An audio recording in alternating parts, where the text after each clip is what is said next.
All right. So with that, then my apologies for our customers who've been waiting for us. We're a little bit late. Now it's 4:07. I will call the meeting to order, but before roll call, I believe General Manager has a few short spiels. Sure. Thank you, President Wong. And again, good evening. On behalf of the board and staff, I'd like to welcome the public and your participation in this meeting. My name is Robert Shaver, and I serve as the General Manager of ACWD. Members of the public may participate in this meeting either by using the Zoom application or by telephone.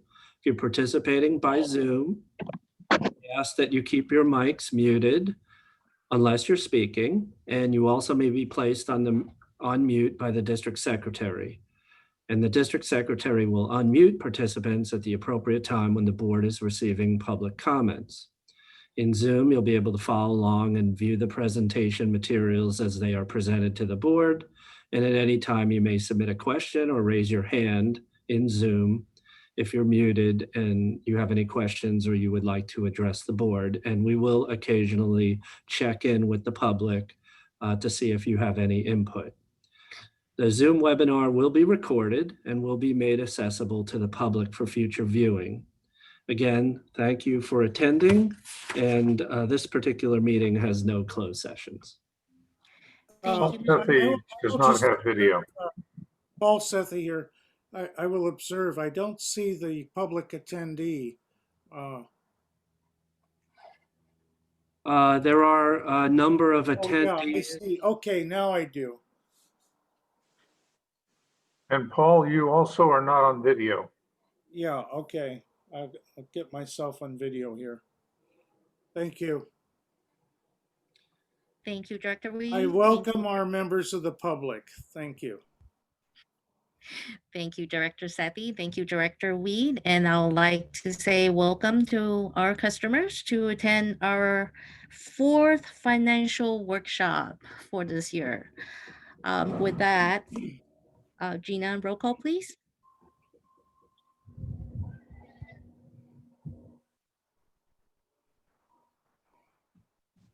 Gina, you might be on mute. That would help. Director Zakbari. Present. Gunther. Here. Sethi. Here. Weed. Here. And Huang. Here. Director Gunther, would you lead us in the salute to the flag, please? Sure. I pledge allegiance to the flag of the United States of America and to the republic for which it stands, one nation, under God, indivisible, with liberty and justice for all. All right, next item is public comments on matters on this notice of special board meeting. Do I have any members of the public that wish to address the board on any items that's on this agenda? If you wish to address the board, please raise your hand. Hi, Fred, please. Yes, I'm interested in seeing how you go about figuring out what the fixed bi-monthly cost is. When I compare it to the 5 other neighboring communities, Fremont stands out as having the highest fixed cost, sometimes as much as double. So that's one of the issues I'm looking at, as well as the overall rate. Certainly, I'm interested in seeing how the proposed increases match up with the inflation rate and justification as far as why it's needed to have larger increases than the inflation rate. Thank you. Thank you for your comments, sir, and welcome to our financial workshop. I am sure if you don't get your questions answered as part of this workshop, please feel free to loop back with us and ask the question throughout the presentation, and we'll do our best to answer your question. Sir, if you also wish to contact individual board members, John Weed, I'd be more than happy to explain how disconnected our rate structure is from reality. All right, so with that, do I have any other members of the public that wish to address the board on items on the special board meeting agenda? Please either raise your hand in the Zoom app or speak up. I am seeing and hearing none. Then let's move on to the next item, which is the financial workshop. Mr. Shaver? Yes, do thank you- you. Thank you, President Wong. As you mentioned, this is the fourth in a series of financial workshops that we scheduled for this calendar year. So a lot of the deep dive into the actual individual components of the district's rate structure and justification for rates has already been covered. So we're kind of picking up the story where we left it off in August. And the first two workshops focused on budget and advanced metering infrastructure. The third workshop focused on the district's current and projected future financial status, water rates, charges, rate setting requirements, and the allocation between fixed and variable charges and charges for dedicated fire service lines. This workshop will continue that discussion regarding the district's current and projected future financial status, assumptions that staff has made to make those projections, and potential water rates and charge increases that will include the following topics: an update on the district's current and projected future financial status and operating conditions, and a presentation of multiple potential rate increase scenarios, as was directed by the board for staff to look at back in August, and the financial impacts and additional investment in the level of service under each scenario. So with that, I will turn it over to our Manager of Finance, Jonathan Wunderlich, who will begin the discussion today. Great, thank you, Mr. Shaver. Can everybody see my screen? They should be seeing the title slide of our presentation.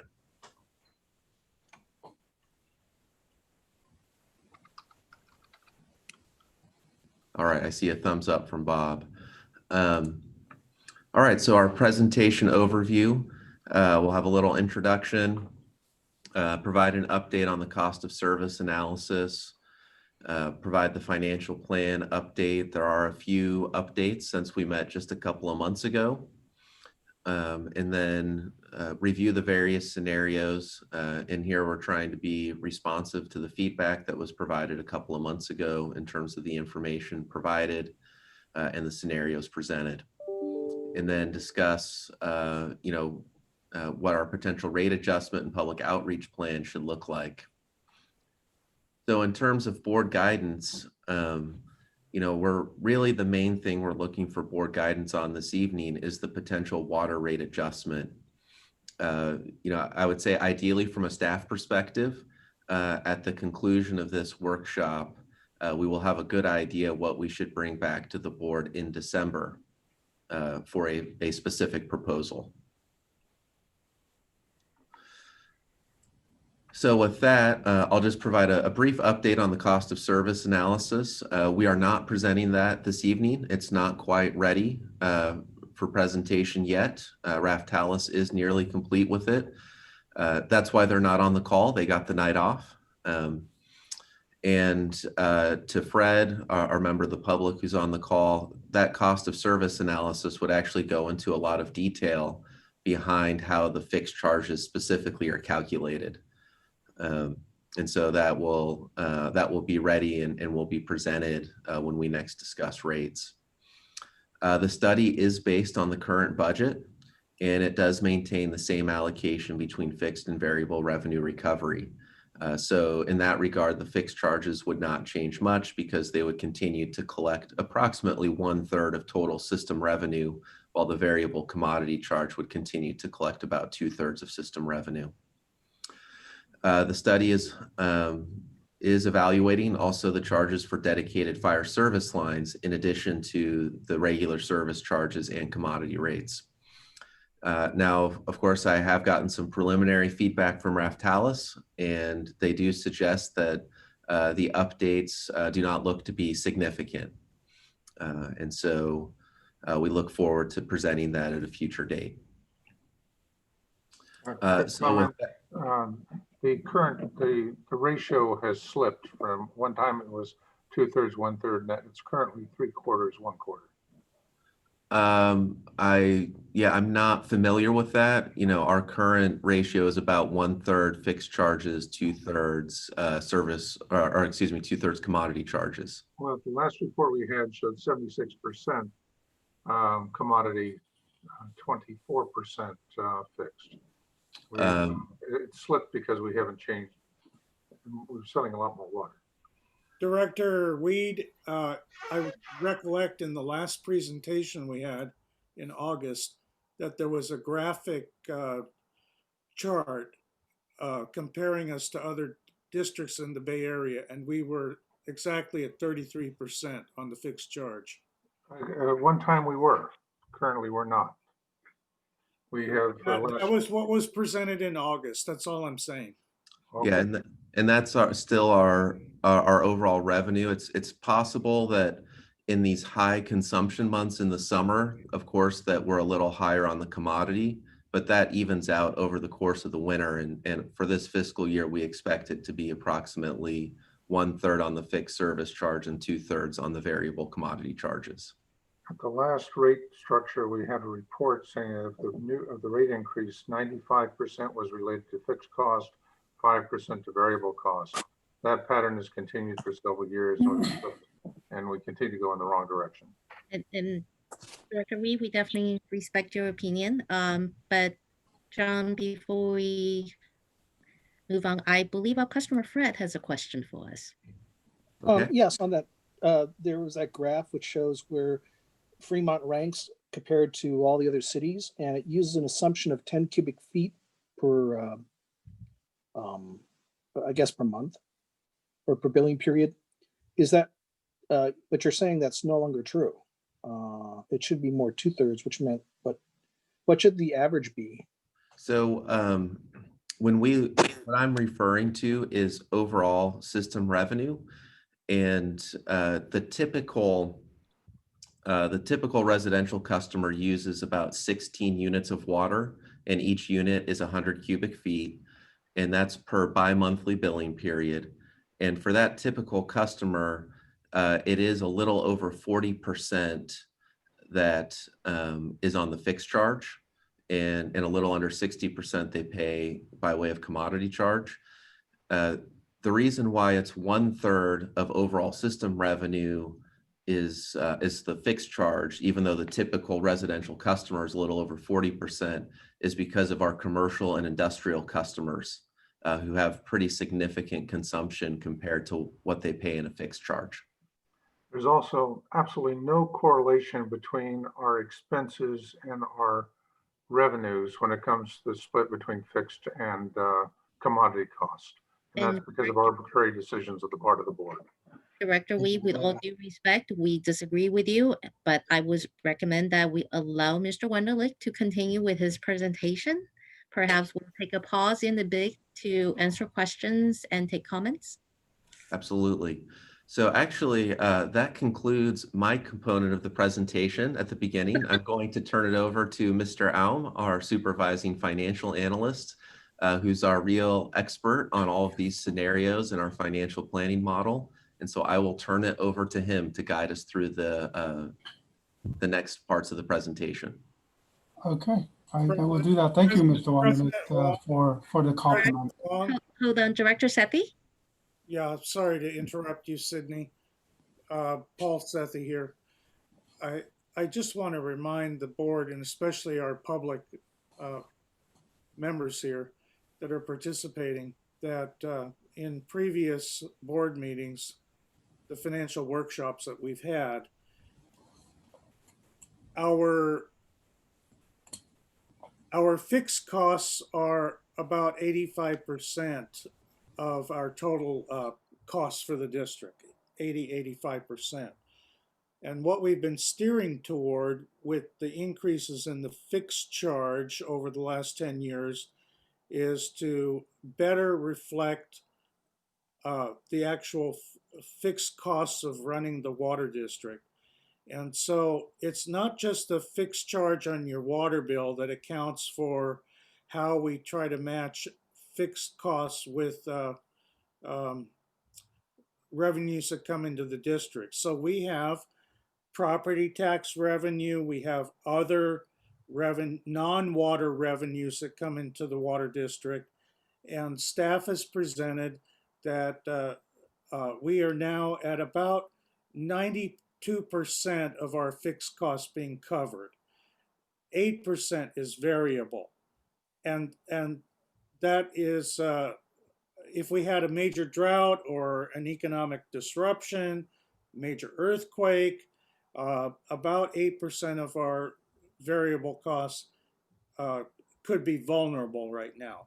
I think that's what's most important to understand, that over time, the district has geared itself toward trying to recover as much of its fixed costs as possible.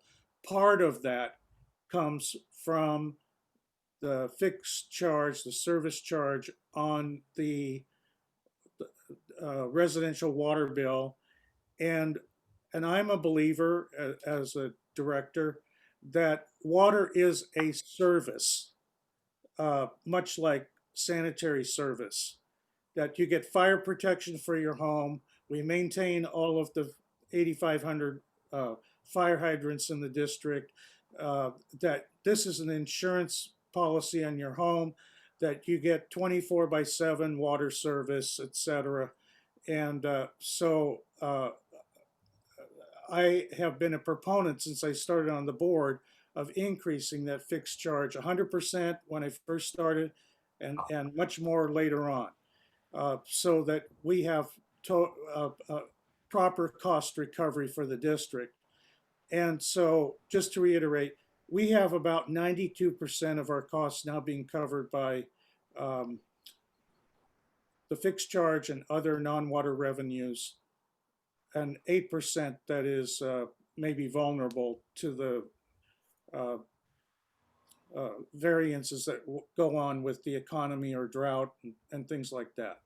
Well, that would be fine. So I totally disagree with Director Weed, that I believe that we are recovering most of our fixed cost responsibilities. All right. So Three-quarters of our water I am bill is going to commodity. jump in, Director Weed, please. Yeah, We well, already it's had a important because Director Sethi has just made a sound argument for inverting the ratio of fixed and commodity And costs that is that we not what currently we're have on our talking water about bills. today. We already have a workshop to talk about fixed versus variable. And if any members of our public is curious about the discussion and the fact that we have very excited discussion about those issues because we have very different opinions, I believe they're all online. So with that, I would actually like to ask Mr. Ohm to proceed with the presentation, and let's get through what we have today. Thank you. Thank you. Good evening, President Wong, members of the board. Again, my name is Sidney Aum. I'm the supervising financial analyst. So I'll review the updates to our financial planning model since the board looked at it last in August. As you know, the financial planning model is a living document, and staff keep it updated as new information is known to us. I will also review some of the assumptions that are included in the baseline, as well as go over some potential scenarios for rate adjustment. So the two key things that we updated since August was that we shifted the debt proceed for the advanced metering infrastructure project out 1 year. And we also updated the estimated cost for the Delta Conveyance project. We received updated cost and estimate from the state, and we reflected that in the financial planning model now. Sydney, does this mean, and pause every once in a while to ask for questions here from the board. Does this mean that the AMI project is late to start here from our previous planning? I'll take that one. No, it's not about the timing of the AMI project.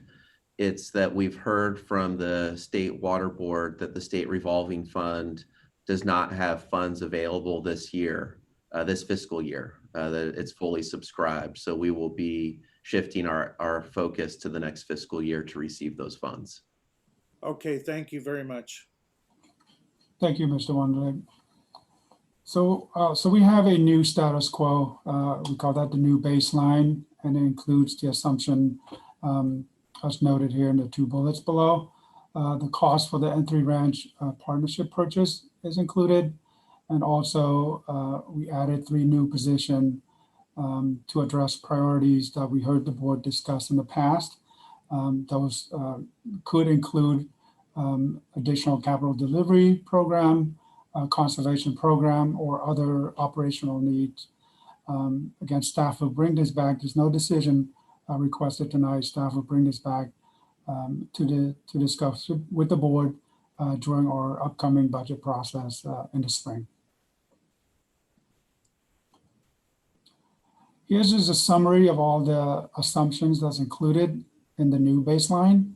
The 3% annual rate increase, the contributions to the N3 Ranch partnership purchase, $5 million in cash, plus $1 million in annual O&M expenses. Again, the AMI project shifted out 1 year. We also included an additional $5 million to offset the N3 Ranch contribution.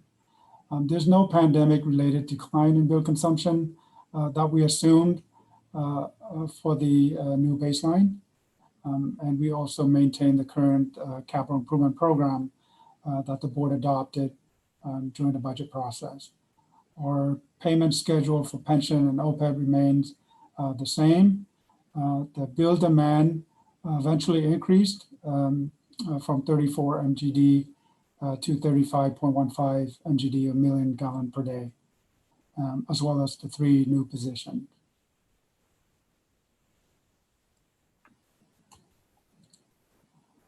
So this slide compare the general fund ending balances for the August, we call it August workshop baseline. That's what we shown in August, and the new status quo, which is the new baseline with the assumption I just talked about. There's very little change in the general fund ending cash balances. It's approximately $3.5 million lower with the new status quo now, and that is in fiscal year 23-24. So it goes from 89.4 down to 85.8 with the update with the new assumptions. Again, this is to show that the district continues to maintain very strong debt coverage ratios and extremely strong bond ratings. We're rated AAA by S&P and AA1 by Moody's. This metric just shows that the operating revenues exceed our operating expenses, including depreciation, except for the last fiscal year where there's a small gap of about $400,000 for the new status quo.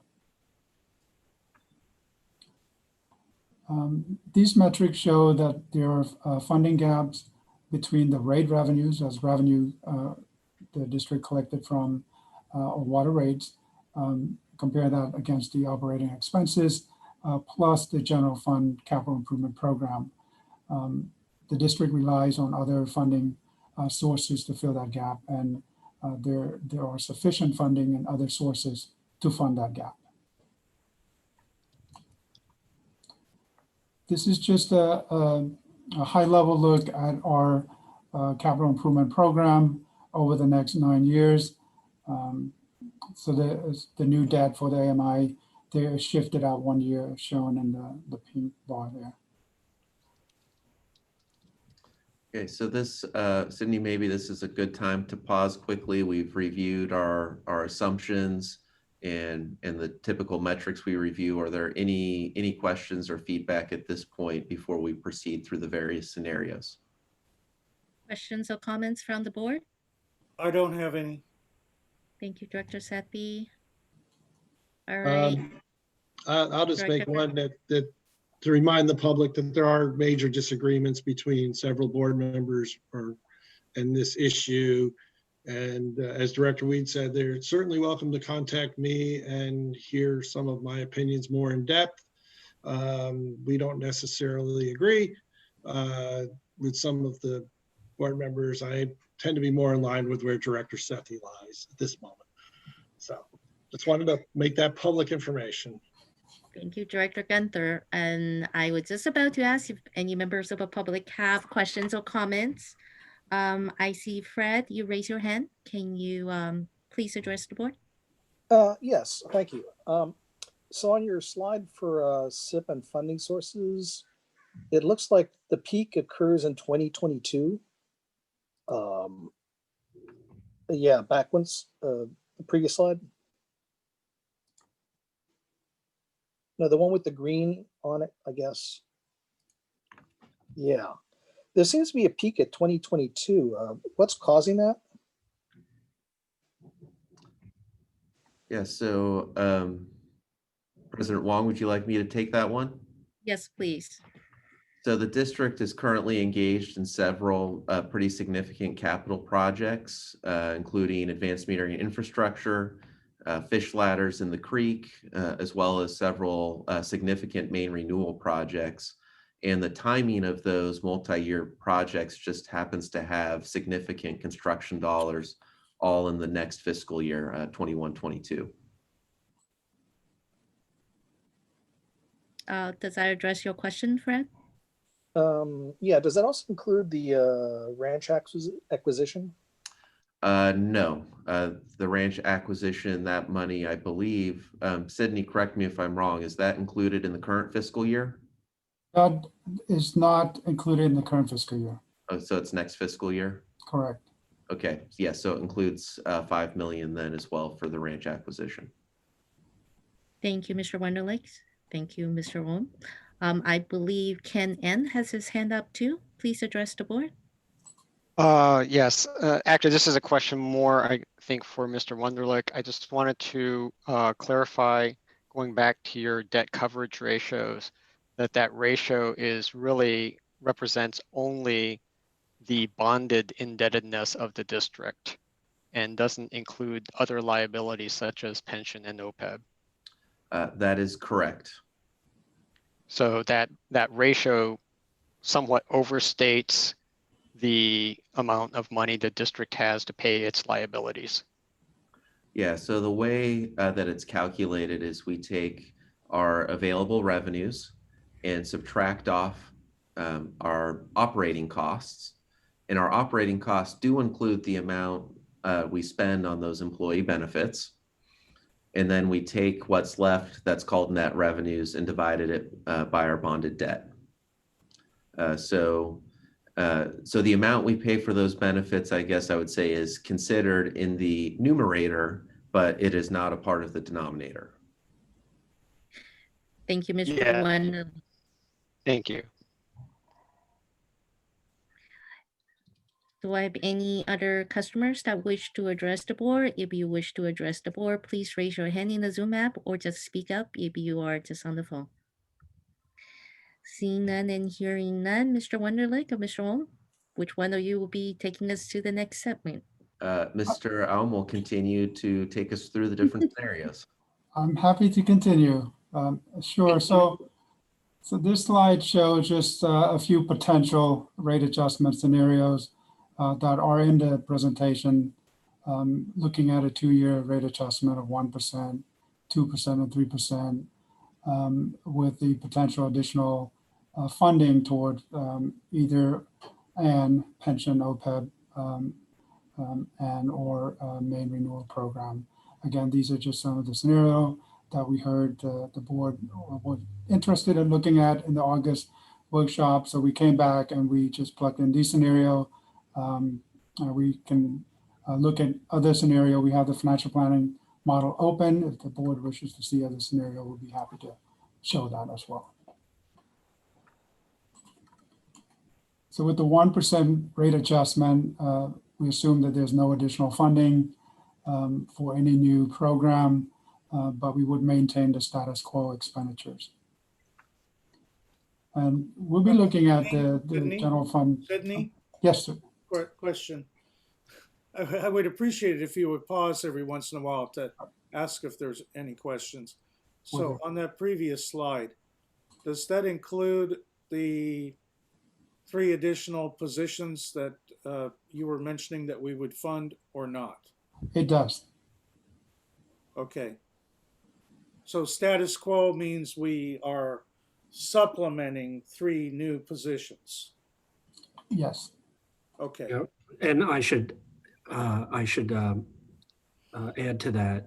So this is just for prudent financial planning purposes.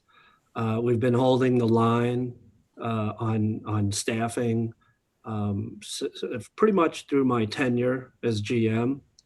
And there are some needs in the organization, and we would use the budget process to dig deeper into that. So it's just basically to make sure that it is included in our financial planning. Mhm. But to Director Sethi's question, though, I'll just add that the 3 positions, as well as participating in the partnership with the N3 Ranch, these are in the baseline in what's being presented tonight. Thank you.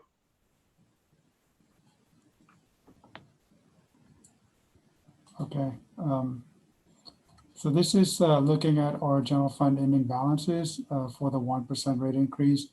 The low balance for this scenario is in fiscal year 24-25. The low balance is about $70 million. That is still about $4.3 million above the reserve target. And on the right is the new status quo, and Mr. Wonderlich indicated what's included in that. So we'll compare it side by side to that.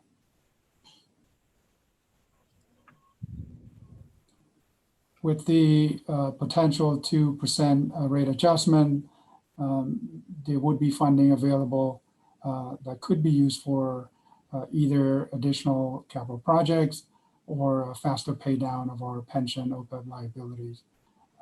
If we were to go with the pension OPEB, paying it down faster at additional $2.5 million per year starting in current fiscal year 2021, we would fully fund the unfunded liability 2 years sooner than if we were to stick with the current payment schedule.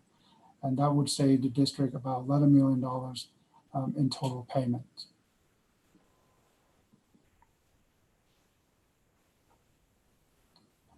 Again, here's the general fund ending cash balances for the 2%. The low balance is at $67 million in fiscal year 24-25. That is just slightly above the reserve target. All right. Any questions on this scenario? Do I have any questions from the board on this scenario? Any questions from members of the public on this particular scenario? If you wish to address the board, raise your hand in the Zoom app or just speak up if you are just on the phone. I am not seeing or hearing any. Let's move on to the next scenario, please. All right. So Mr. Elm will now present the final scenario that's been our customer Fred may have a question. Oh, sorry, Fred. I totally missed that hand. Please speak up and address the board.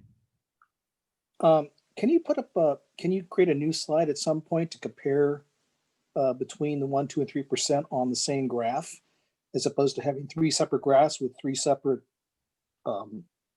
values? It's kind of hard to compare each graph, one graph to the other. Do you understand what I'm saying? Yeah, I understand, Mr. Elm, how I think that's something we could probably do. Mr. Elm, you want to take a stab at putting that together when we have a chance? We can certainly do that. Yes. Yeah, so also the presentation materials are available on the district's website. So you could also, sort of grab those 3 pages and line them up as well. But these are not active files at this point. They're just two-dimensional. So they're not editable or to create a new graph. That would require some staff work, I believe. I would suggest doing that for the future. I was going to say that's actually a really good suggestion for our future rate increases presentation. For now, we probably have to ask you to bear with us to just use these slides. I'm hoping these are on the same scale, right? Yes, they are. Okay, so you could actually print them out and compare. Thank you. All right. So Mr. Allen will now walk us through the final scenario. Sure. Thank you, Mr. Wonderlich. So this is the final scenario. It's looking at a potential rate increase of 3%. There would be funding available that could be used for pension, OPEB, and capital projects. Again, we picked these two programs because from what we heard from the board in August, there's a lot of text here, but in general, it is paying additional funding to both pension and OPEB and or capital program, totaling $4 million per fiscal year through fiscal year 24-25. And starting in fiscal year 25-26, it would be an additional $5 million annual increase to our the main renewal program. So with the funding as shown on the slide here, 4 million starting in the current fiscal year and work it down to 1 million in fiscal year 23-24, the district would arrive at full funding by June 2031. That's a year sooner than the current schedule. And that would save the district about $8.2 million in total payment. With the main renewal program, we would ramp it up, starting with $1 million in fiscal year 21-22, all the way up to $5 million starting in fiscal year 25-26. Our engineering team is working on a revised main renewal program plan to share with the board, and anticipate additional investment will be required to achieve a more sustainable main renewal rate.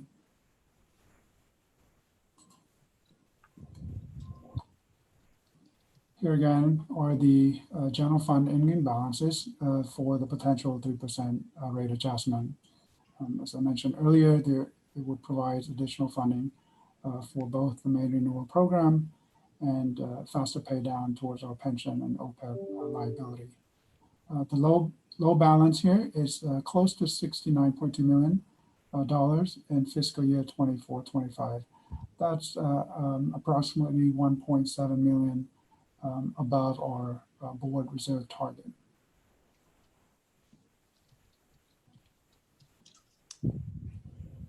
And I'll just add to Fred's question from earlier. In general, with the various rate adjustment scenarios, we are spending ourselves down pretty close to the red line on our reserve target, whereas the status quo, we remain quite a bit above that red line.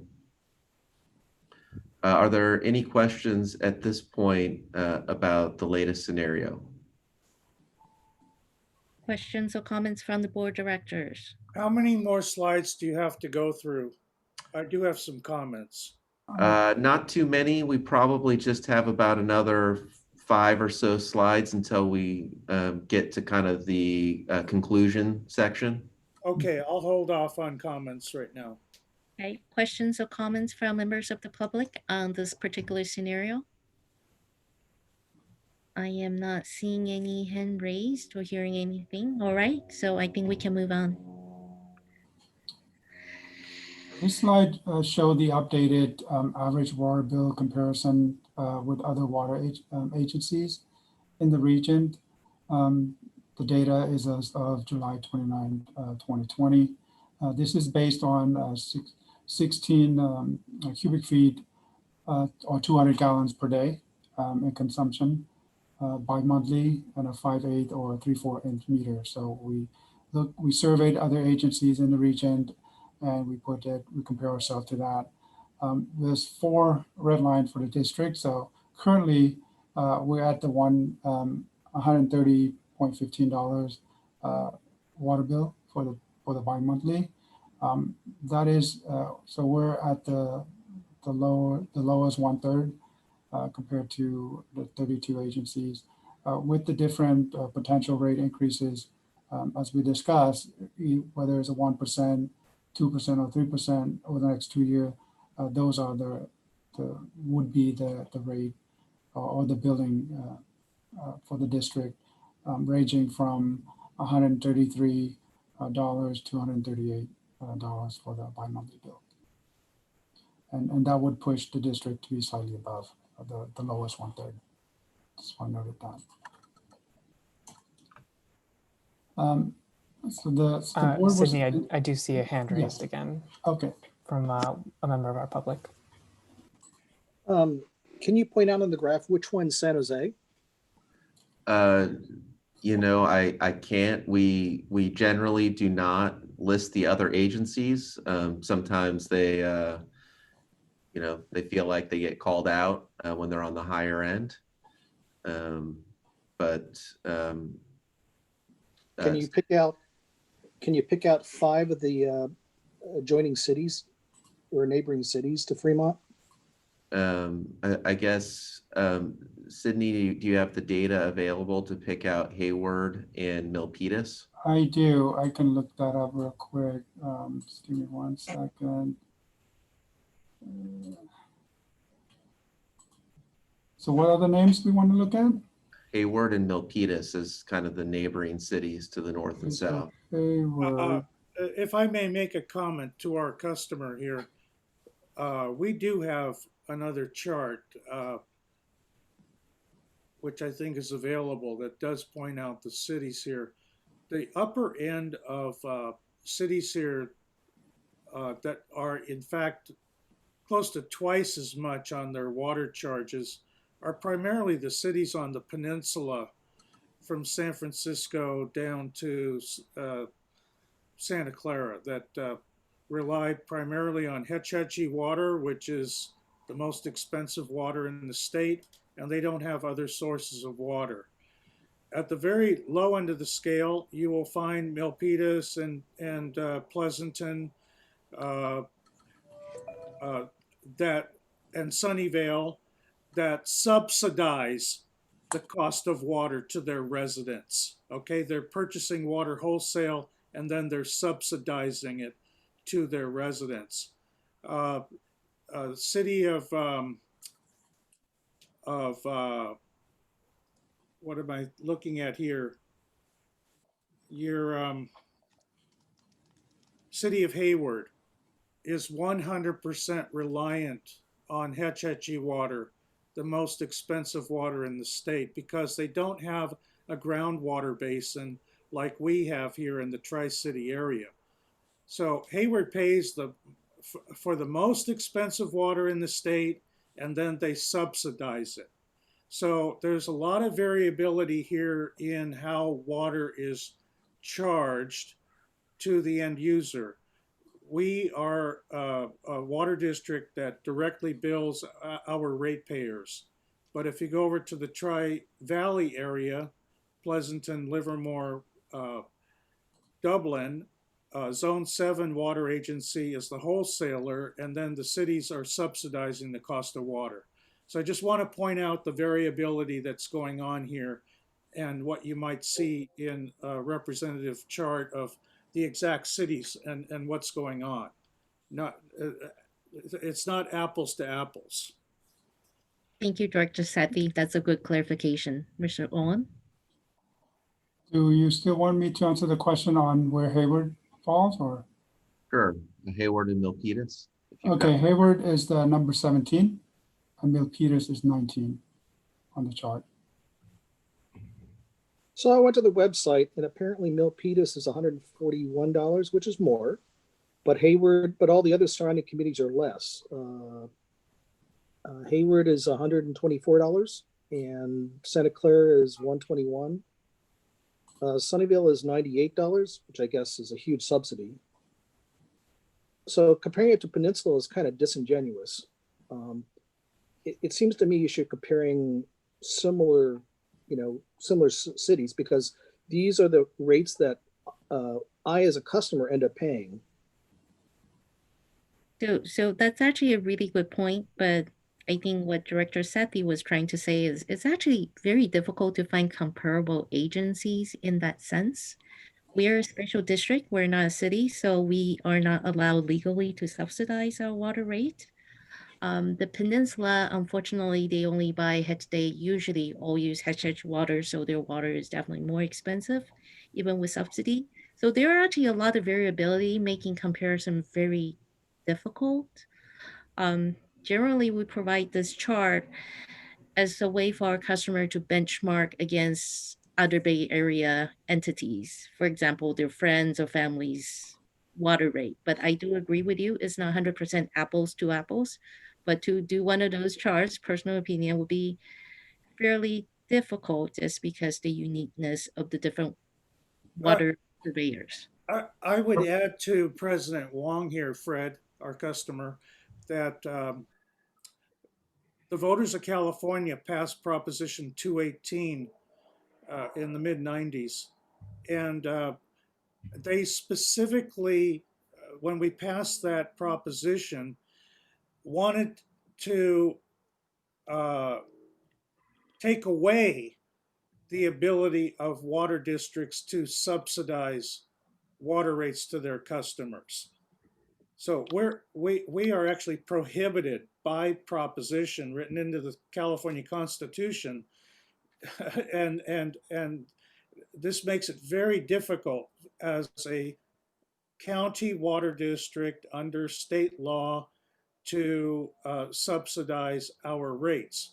Now, if you are a wholesaler like Santa Clara Valley Water District, you wholesale your water out to your cities, they can subsidize the water rates themselves. That's not prohibited. So I would say that the best comparison, and the one that I use, commonly, is to compare us to other municipal or county water districts. For example, East Bay Mud, where we have comparable charges, or Contra Costa County Water District, where it might be, I think in both cases, we're a little bit less than both. Those are comparable water districts. And then you also have to take into account the sources of supply and the cost of water that's being imported into different districts. So Marin Municipal Water District has an entirely different cost structure than Zone 7 or Dublin San Ramon Services District. So there's a lot of variability that goes into the cost of water here. And we also are a participant in the Hetch Hetchy system. That's about 20% of our water. We pay for 4% of the costs of the entire cost structure of Hetch Hetchy. And we've just gone through $5 billion of improvements, seismic improvements on the system, including tearing down and rebuilding Calaveras Reservoir behind Mission Peak. That was $1 billion. And that's, we have to pay for all of those costs too. On top of that, we get another 40% of our water from the State Water Project. And we were the first investors in Oroville Dam and the State Water Project in 1962. And we have to pay our fair share of that to this day.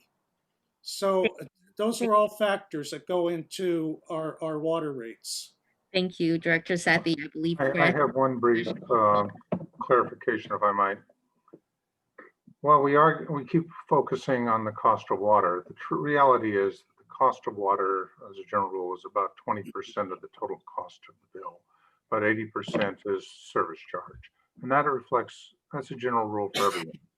So when we talk about whether that 20% is more expensive to some than others by 5 or 10% or 30% even, that doesn't drive these major differences in water. The differences are done on some very arbitrary and in many times capital improvement projects that people have signed up for. So, and then in the case of municipalities where they use the water bill that cover operating expenses of the city. So it's difficult to make apples and apple comparisons, but don't blame it on the cost of water.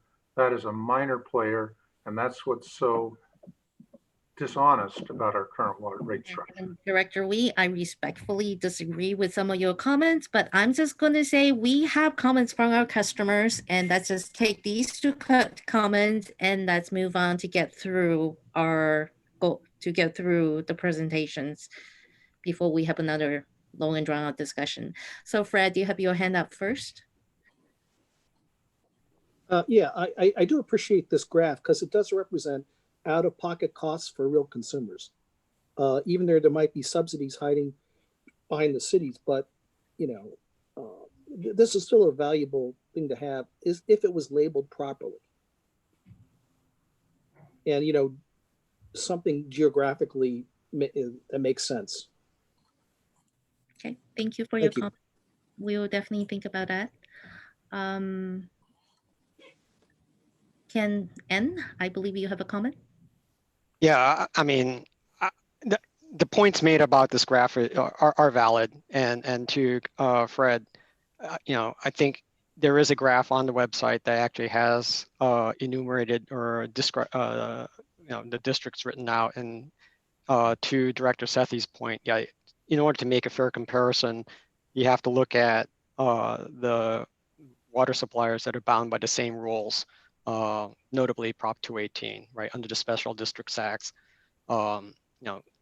As has been pointed out, many municipalities do move money back and forth between their utilities, right? The city-owned utilities. Palo Alto, for example, is well known to be subsidizing water with their gas bills and such, right? So it does make it somewhat difficult to compare unless you extricate out the water suppliers that are operating under the same constraints. My comment though is really aimed at Director Weed's last comment, and I'm trying to reconcile his comment about the cost of water versus the most recent water rate study provided by Raftellus, which is the basis for the current set of water rates. And I'm looking specifically at tables 4-5 and 4-6 on pages 17 and 18 of that report, and looking at that and trying to reconcile those figures with Director Wheat's statement that water is the cost of the water is effectively a negligible part of the cost of providing service. It just doesn't add up. And I guess I'll just stop there. Thank you for your comment. With that, I believe we have more presentation to go through. Yes, thank you, President Wong. Before we jump into the rest of the presentation, though, I would also invite Fred and Ken to join us in our next budget process. As part of the budget process, we do some more involved financial benchmarking, where we compare ourselves in that process to just more similar agencies such as East Bay Mud, Contra Costa Water District, and other Bay Area special districts. And that gets into a number of different financial factors, including the typical monthly bill. So with that, I will turn it back to Mr. Aum. Okay. Thank you, Mr. Wanderlich. So the board had some interest in looking at what other agencies doing in regarding to the potential rate increase for the agencies at the August workshop. So staff went back and did some survey, and we found a number of water agencies around the area that either delay or defer their approved water rate increase. Here's a list of them. I won't go through all of them, just to highlight a few.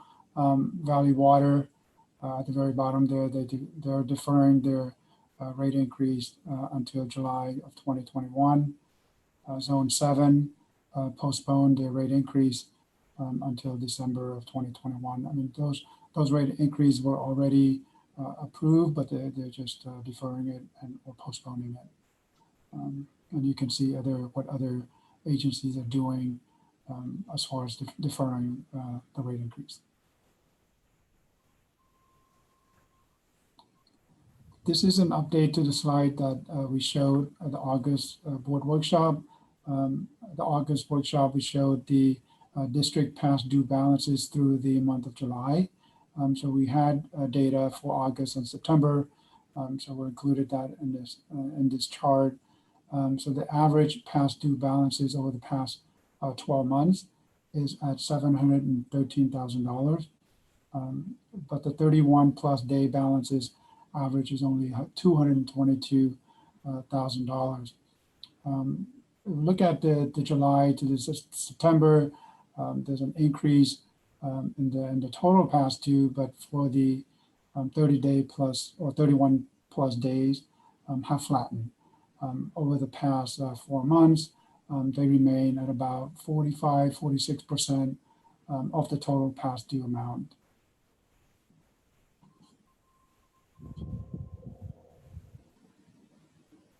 And now I'd like to turn it back over to Mr. Wonderly. To note that the total revenues this year are expected to be about $125 million.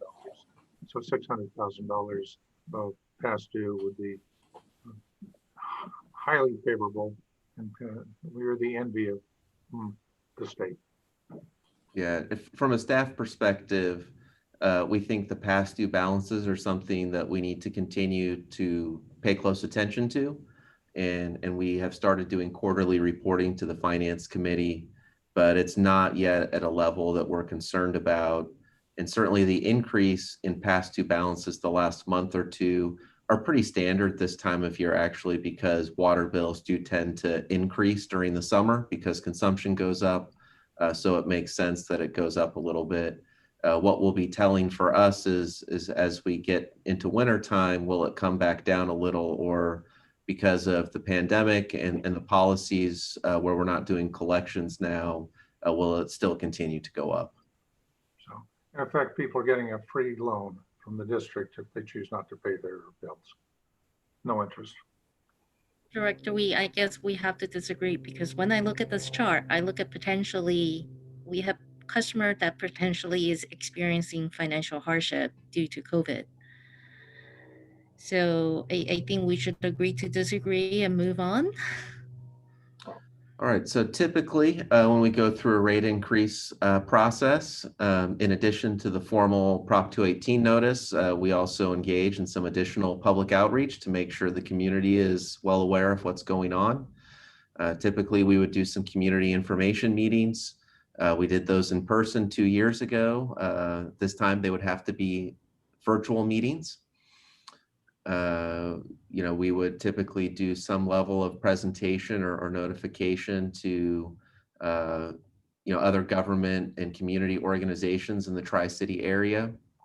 And then, of course, there's the official 218 mailer and our traditional outreach efforts with our bill message and our Tri-City Voice piece and our website and social media.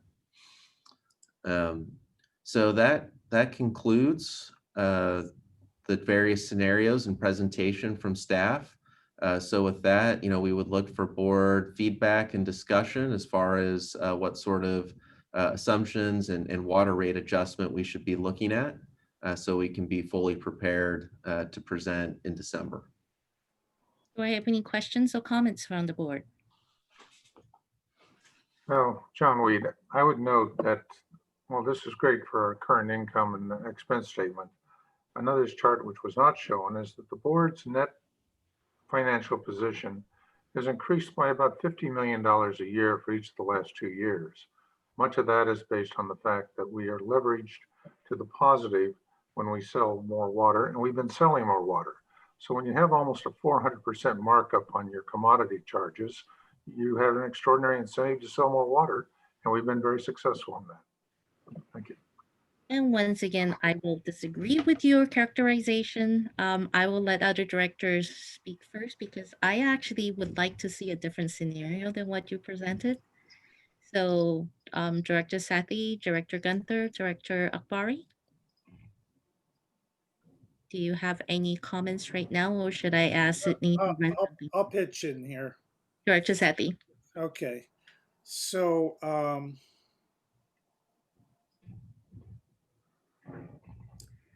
if I look back on my career on the board over the last 10 years, and I know it's been a real struggle and we've had our arguments and differences, I really do think the greatest contribution I've made from my own financial and business background in high technology is, managing very large scale businesses, is to readjust our uh, uh, water bills so there's a greater emphasis on the fixed charge. 10 years ago, we only were charging 8 to 10% on our fixed charge, and we've increased it dramatically. And I know I heard from people when I recommended we increase it 100% and then 100% again early on my board period that I wouldn't be reelected. But I said I would go out and sell it to the public. And the basis for it is I grew up with this water district.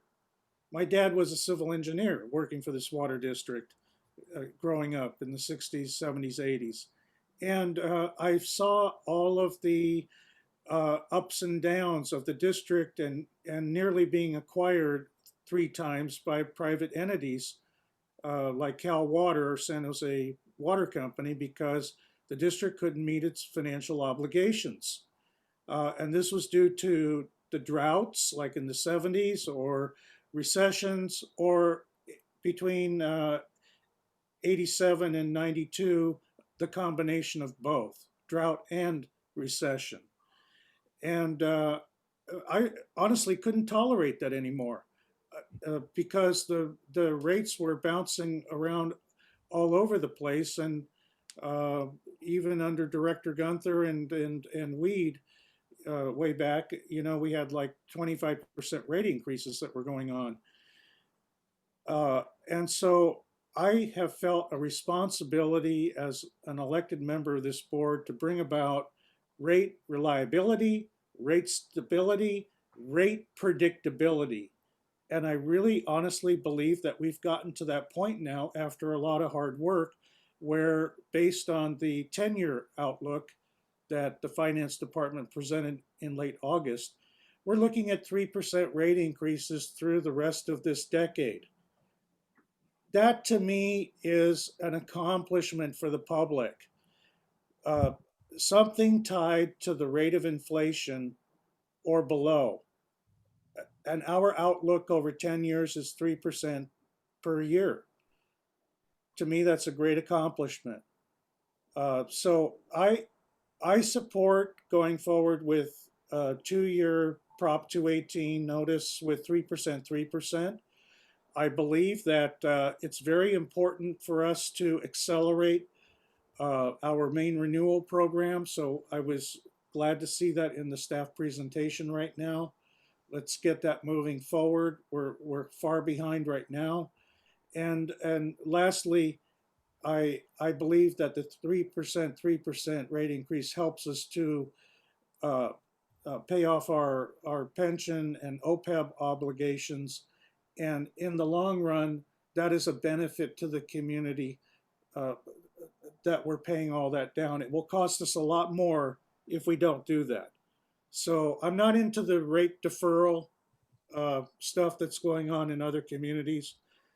I want stability for the water district and let's stay the course here with reasonable rate increases that actually pay for benefits to the public. Those are my comments. Thank you, Director Steffi. If I could follow up on that for a moment, from the Finance Committee and Paul Sethi and I were on for a number of years. During the last drought, we're leveraged. When we sell more water, we're doing very well. But when we sell less water, we're leveraged to the downside. In the last drought, with the same rate structure we have today, over 3 years, we had a $60 million deficit in our that we had to cover. It would have been 80 million, but for the that increase from 12% surcharge, fixed charge to about a 24% fixed charge. But that leverage is still there. In 2015, as an example of the lack of predictability, with the same rate structure we have today, we then had about $100 million a year budget. We established a budget on June 30th of that year, showing about a $15 million deficit, which was not a problem because our depreciation was, so cash flow, we were okay. It did not cover our depreciation. We ended the year with $25 million to the good, $40 million swing on a $100 million budget. That type of instability remains in our current, built into our current rate structure. We haven't addressed it. We've had good fortune with water sales, which are leveraged. We've got almost a 400% markup on our commodity sales. But God help us when we have a drought, and we're not as vulnerable as we once were for a variety of reasons, but we're still vulnerable. And it's not that hard to change our arbitrary decision on rate structures and bring it into alignment with our actual expenses. Match income to expenses by type. Thank you, Director Wee. I am going to jump in and see if staff could bring out the financial model. I would like to see what happens if we have a 0% rate increase this year and a 2% next year. Well, I don't know if we're ready to run the financial model, but we have done a 0% look and have made a slide just in case that was requested. I would like to take a look because I would agree both Director Sethi and Director Wee have very good comments regarding stability, financial stability for the district. But we have this discussion before. Affordability is yet another component we need to discuss and consider in establishing a water rate. Understand the economic impact of COVID to our customers. I would like to look at what happens if we have a 0% rate increase this year. So that is what you are looking at now, President Wong, except it's 0 and 3. 0%, 3%. And I'll let Mr. Wunderlich further explain. Yeah, so as Mr. Shaver said, we did think that it was possible this question might be asked, so we prepared this slide. And essentially, this is foregoing a rate increase for 1 year and then resuming the normal assumptions of 3% per year. And so under this scenario, there's no additional funding kind of for the supplemental investments in the main renewal program or paying down the pension or OPEB liabilities. But we do remain above our reserve target. And in the low year, we're about 8 million above that target in 23-24. If you would like to see what 0% followed by 2% looks like, I can ask Mr. Aum to fire up the model and see if we can get that ready. John, does this 0 and 3% rate adjustment include the cost of hiring the 3 new employees? This includes all of those status quo assumptions, including the staffing and participating in the N3 Ranch partnership. Okay. So I believe in all these scenarios, the only variable is if and how much we prepay OPEB and accelerating the main renewal program, right? I think those are the 2 biggest levers that we could kind of toggle. Yeah, this assumes that we stay on current plan with the main renewal program as well as with the pre-funding the pension and OPEB liabilities. I am curious about 2% because I am not sure how the economic impact would be to our customers next year. And my preference would be keeping it as close to CPI as possible. And I'm guessing next year you won't be 3. Yeah, so President Wong, what I would suggest though is if we were going to forego a rate increase this year, we would not proceed at this time with the Prop 218 process. We would simply reconvene next fall and determine the appropriate adjustment at that time. Right, so there's no need to make, if the board's pleasure is to do a 0%, there's no need to, address the second year until next year. And then we have a better financial forecast and got a better sense of what's the actual impact and what we can or cannot do. All right.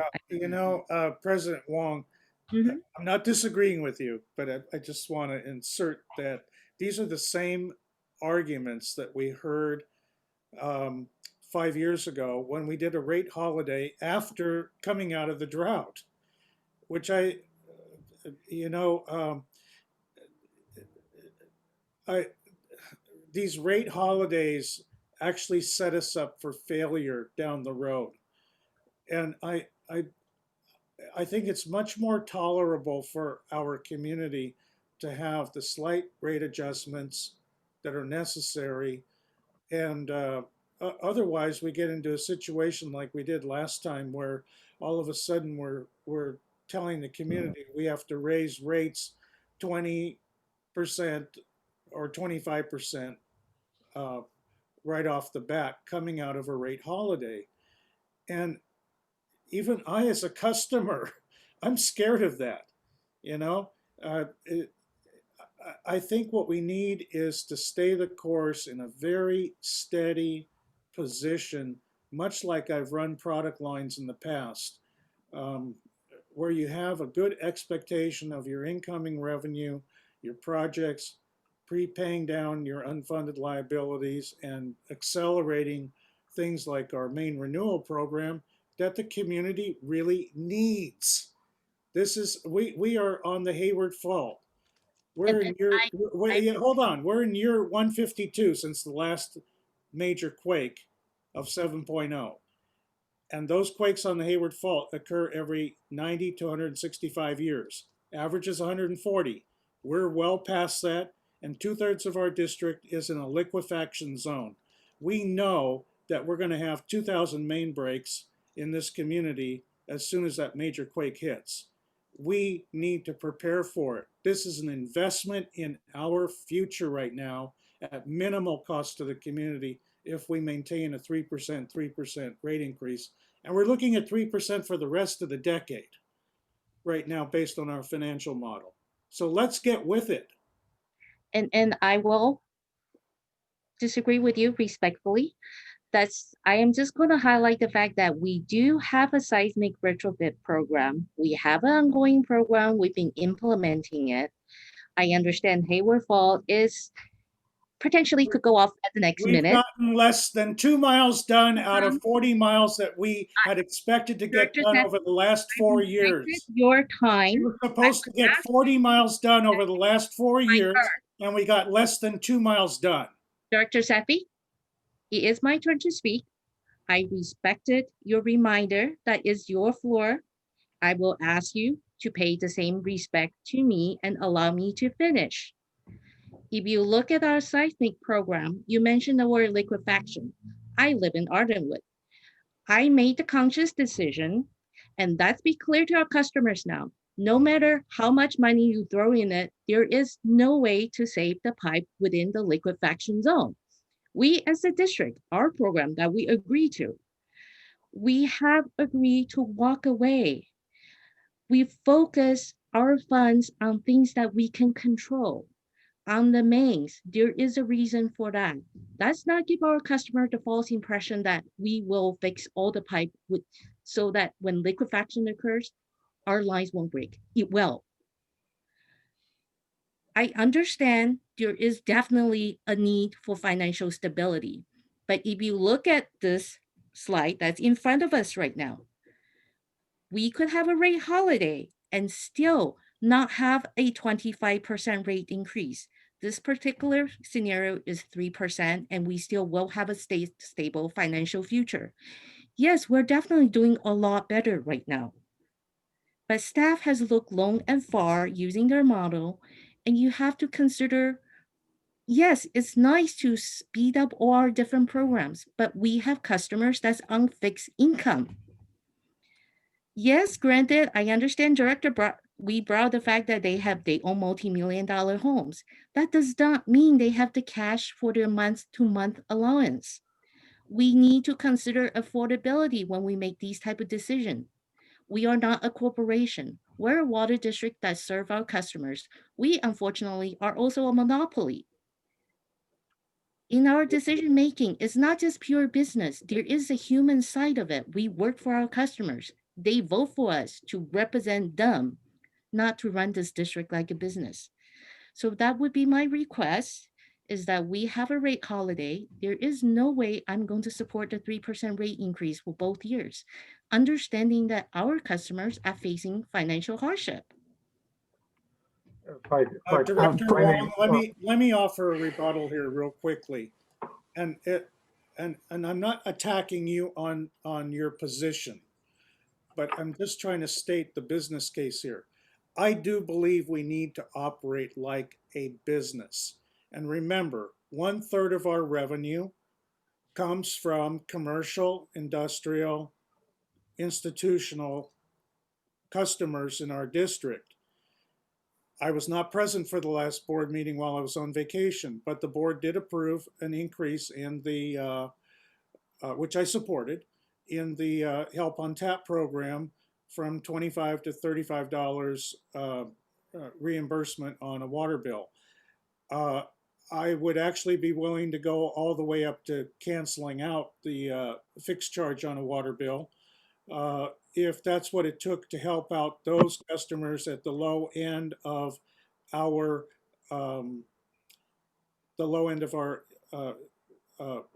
community economically. But that doesn't mean that you sacrifice all the revenue from all the other customers at the same time.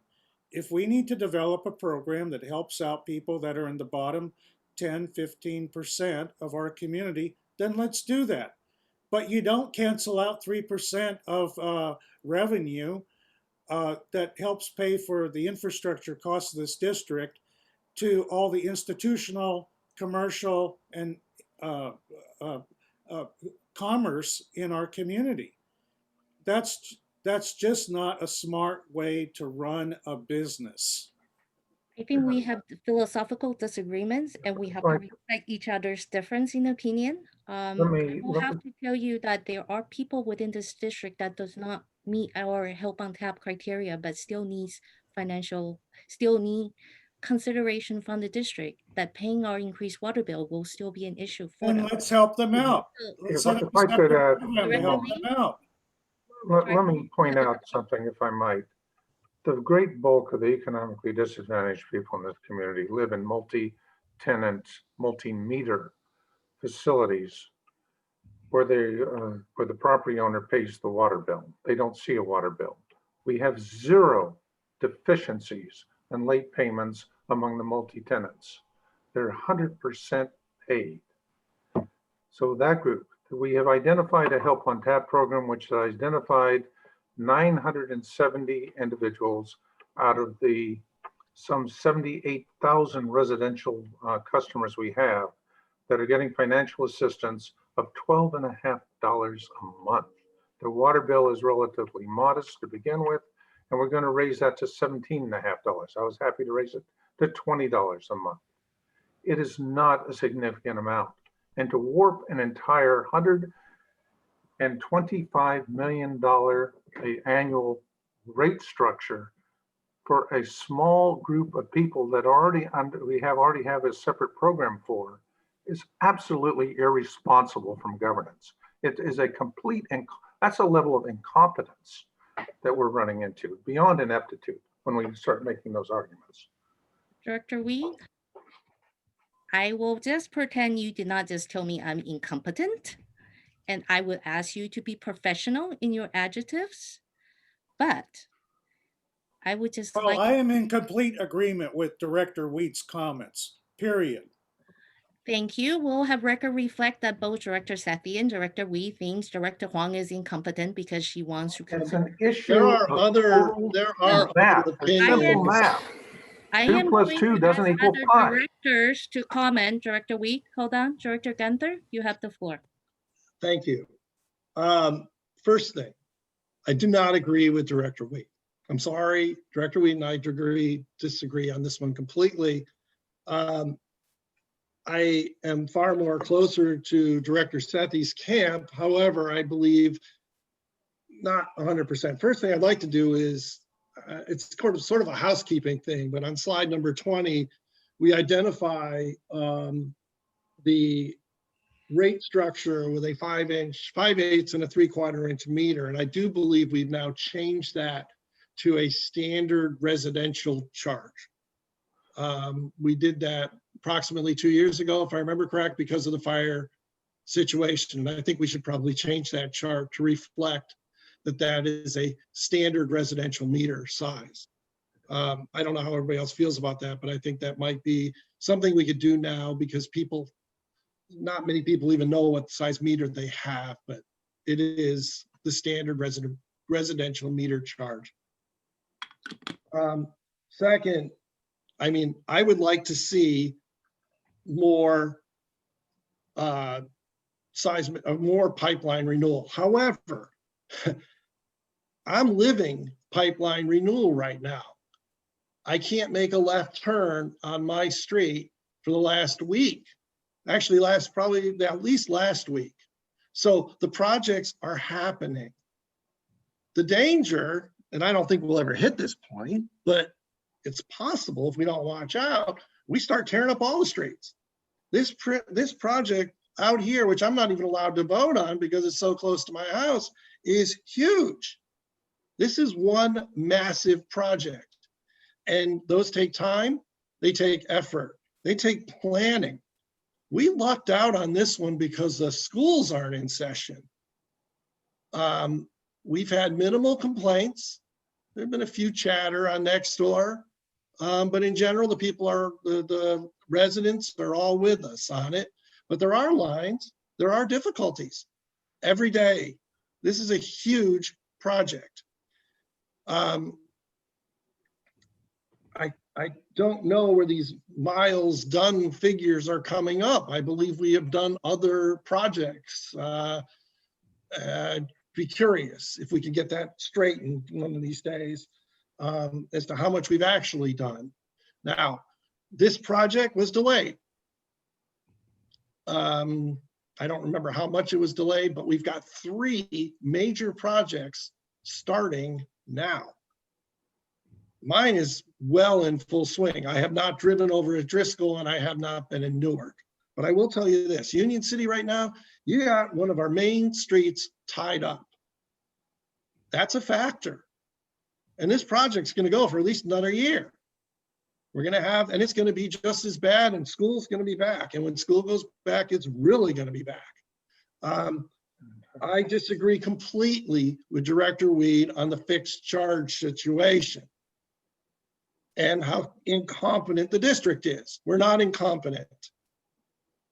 The fixed charge is right where it should be. Director Sethi made moves years ago when I was on the board with him, when I was one of the guys that did it. I'm not afraid to admit it, that I moved the fixed charge to where it needs to be today.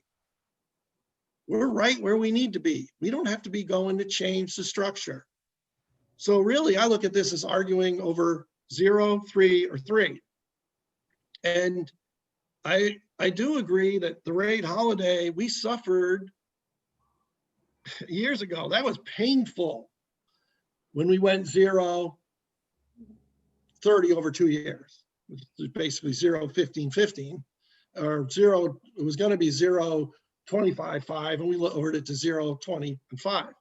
But that year that we went 0, we probably should have went a little bit, but we chose not to because we knew we were already looking at an impact, particularly because of a drought. Now, another factor is with droughts, we've already changed our rate structuring possibilities, and that is to use a drought surcharge in a Prop 218 notice. I don't believe we should drop that issue. I think that's a good program. It was a good process. We did not have to initiate that. We never pulled the trigger. We were able to. We didn't have a drought surcharge. We raised $12.6 million of the $60 million deficit. We never had to do the one we chose to do the following time to put it in the bills if we needed to do it. No, we did actually we created a drought surcharge. Yes, we did. I'm not saying we didn't. Telling people we needed to pay for high-priced San Francisco surplus water, and not $1 went to what we thought we were going to spend it on. But we Director did put it on Gunther has payroll. the Director floor. Weed, please let me speak. Now, yes, we put a drought surcharge in during the drought. Absolutely. And we sunsetted it when we said we would. And back then, if I remember correctly, you didn't want to sunset it because you said our rate structure was all screwed up. Well, I disagree. We sunsetted it when we told the public we would. When the I voted governor had against the declared the rate holiday. drought over, we sunsetted it. And then in our next Prop 218 notice, we put in there, if I remember correctly, and maybe I'm all screwed up, but we put in the ability to put a drought surcharge in without a 218 notice. And yeah, we caught some flack for that, but we never instituted it. Am I correct? Mr. Yeah. Schaefer? So Director Gunther, I can respond to that. In our last 218 process, we did include what we would call drought stage rates. And so the board would have the opportunity to implement those should we find ourselves in a declared drought or in the kind of the parlance water shortage emergency. And we have not needed to implement those, but those are designed to ensure we receive full cost recovery, that we maintain our full revenue at the various levels of drought stage. Okay, my next question then in regards to that, are those still in effect or do we have to do them every 2 years? We would need to re-up those with each 218 process. Okay, so those are gone. All right, that's So fine. they're in effect. We have not done a new 218 process that would have removed those. Those are still in effect should we find ourselves in a drought situation. Would they be included in a next 218 notice? Is the plan to leave that system in place? That was our intent, to leave that system in place. Okay. I think it might be beneficial that we at least identify the fact that that might be there. I don't think it doesn't impact what I'm gonna do, but I think for the general public, the knowledge that that's there it should be there. That it eliminates surprises. Depending on what the board chooses to do, if anything, this evening, we will definitely make sure that we do some outreach. And as Mr. Wunderlich indicated, the previous Prop 218 rate structure does not expire. So the drought, the stage rates still exist until the board rescinds them. But that will die in one year, correct? That's not my understanding. No, so if we were to go through another Prop 218 process, I believe we would want to make sure they are included again in that next process. But all current rates, including those stage rates, will remain in effect until that next process. Thank you, Mr. Wunderlich. Okay, I copy. So in other words, we still have that program in place if necessary to pull the trigger, which to this point we have not. Then I would support a 0.3. I do concur with Director Sethi that yes, it's a little bit, it could be difficult. We did take a hit for that a few years ago. However, I do remember though, we were looking at, we knew we were in trouble and we probably shouldn't have done that. We probably should have went with a 5 and then came in later instead of going 0. But in this case, we're going 3, 3, 3, 3, 3. I don't think the impact is so terrible to go 1 year without one. In addition to this, if we did 1 year without this, our next rate budget potential increase of, let's say, 3%, I'm going to throw that number out, would be, excuse me, my dog's getting upset, would be next year, which also would be outside of an election cycle, so that we have potential in this election for new board members to be in place next year. And so I think we're in a good situation right now to say, look, let's put a pause. We know we want to keep and not eliminate the 3-3, but we pause it a year. I don't see a need at this point. This includes the additional people. we could still start planning to ramp up our pipeline renewal. We'll have a much better idea where we're going to be next year with COVID. And we're getting pipe in the ground right now, I'll tell you that. Hey, Jim, this is Paul, and I say this jokingly. It sounds like you're pitching the voters for some extra votes in the last 10 days before the election. Well, Paul, I actually thought about that. And No, I'm but hear kidding me out. Hear me out, Paul. The pitch should have been a month earlier, 2 months earlier. Not now. This will have no reflection upon the rates, my votes, because I should have made this pitch. Sure, I should have made this pitch a couple of months ago. We could have went into the league thing and all the other things and said, look what we did. But that's not what I'm doing. I'm saying, let's look at this seriously. I've got candidates out there that are pitching that. Yeah, but Not me. It sure sounds like it. And No. I mean this humorously. No, I understand. I'm not attacking you. No, I understand, Paul, and I understand that it does sound like that, but that's not why I'm doing it. That's not why I'm doing it. But I will say there is at least one person out there saying there will be. Hold on, Director Gunther. I am just going to chime in and say we will have it on the record that you are not pitching for your election, but that's move on and not. Yeah, I better stop pitching because talking about elections. An Anyway, important I will point, hold it at that for now. an important policy point has been raised here for the practices of the board. Historically, we set our rate structures for non-election years. We have always avoided discussions of rates going before an election. Now, while it's the prerogative of the board president to call these workshops and meetings, this is a breach from past practices and a very poor policy. The decision should be made 2 weeks. This discussion should be held 2 weeks from now, not leading into an election. Pro or con on any issue, it is the wrong time to discuss rates. That's something you don't want to politicize. And that is actually a very good hindsight, Director Weed. I just want to remind you that the board as a whole decided to have this special board meeting. As a whole, it was with at best a 4-to-1 vote. So I am just going to walk away from the responsibility for the timing, but I believe Director. No, it's not Akbari walking has away. been It's scheduling at a time when you're not facing a different political climate.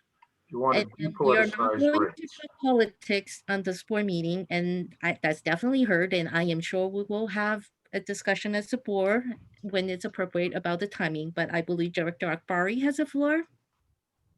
Yeah, thank you. I guess the discussion, I think, took a left turn from what I was expecting. I thought we were going to be running a scenario or two. If I remember correctly from our August meeting, we did run a scenario where we did a 0% or no increase through the next fiscal year. We even accounted for maybe losing about 20% of our demand. And if I remember correctly, in the out years, we could still maintain the 3% rate increase going through the decade. Is that a correct recollection of the scenario that we ran? Yeah, so last time we did run a scenario where we forewent the rate increase for this immediate time. And we assumed as a potential worst case, a 20% reduction in commercial water demand, not across the board, right? No impact to residential, okay, but commercial only. And yes, we were able to afford that. Now, it didn't necessarily include all of the updates that are factored into the status quo and what's been presented this evening.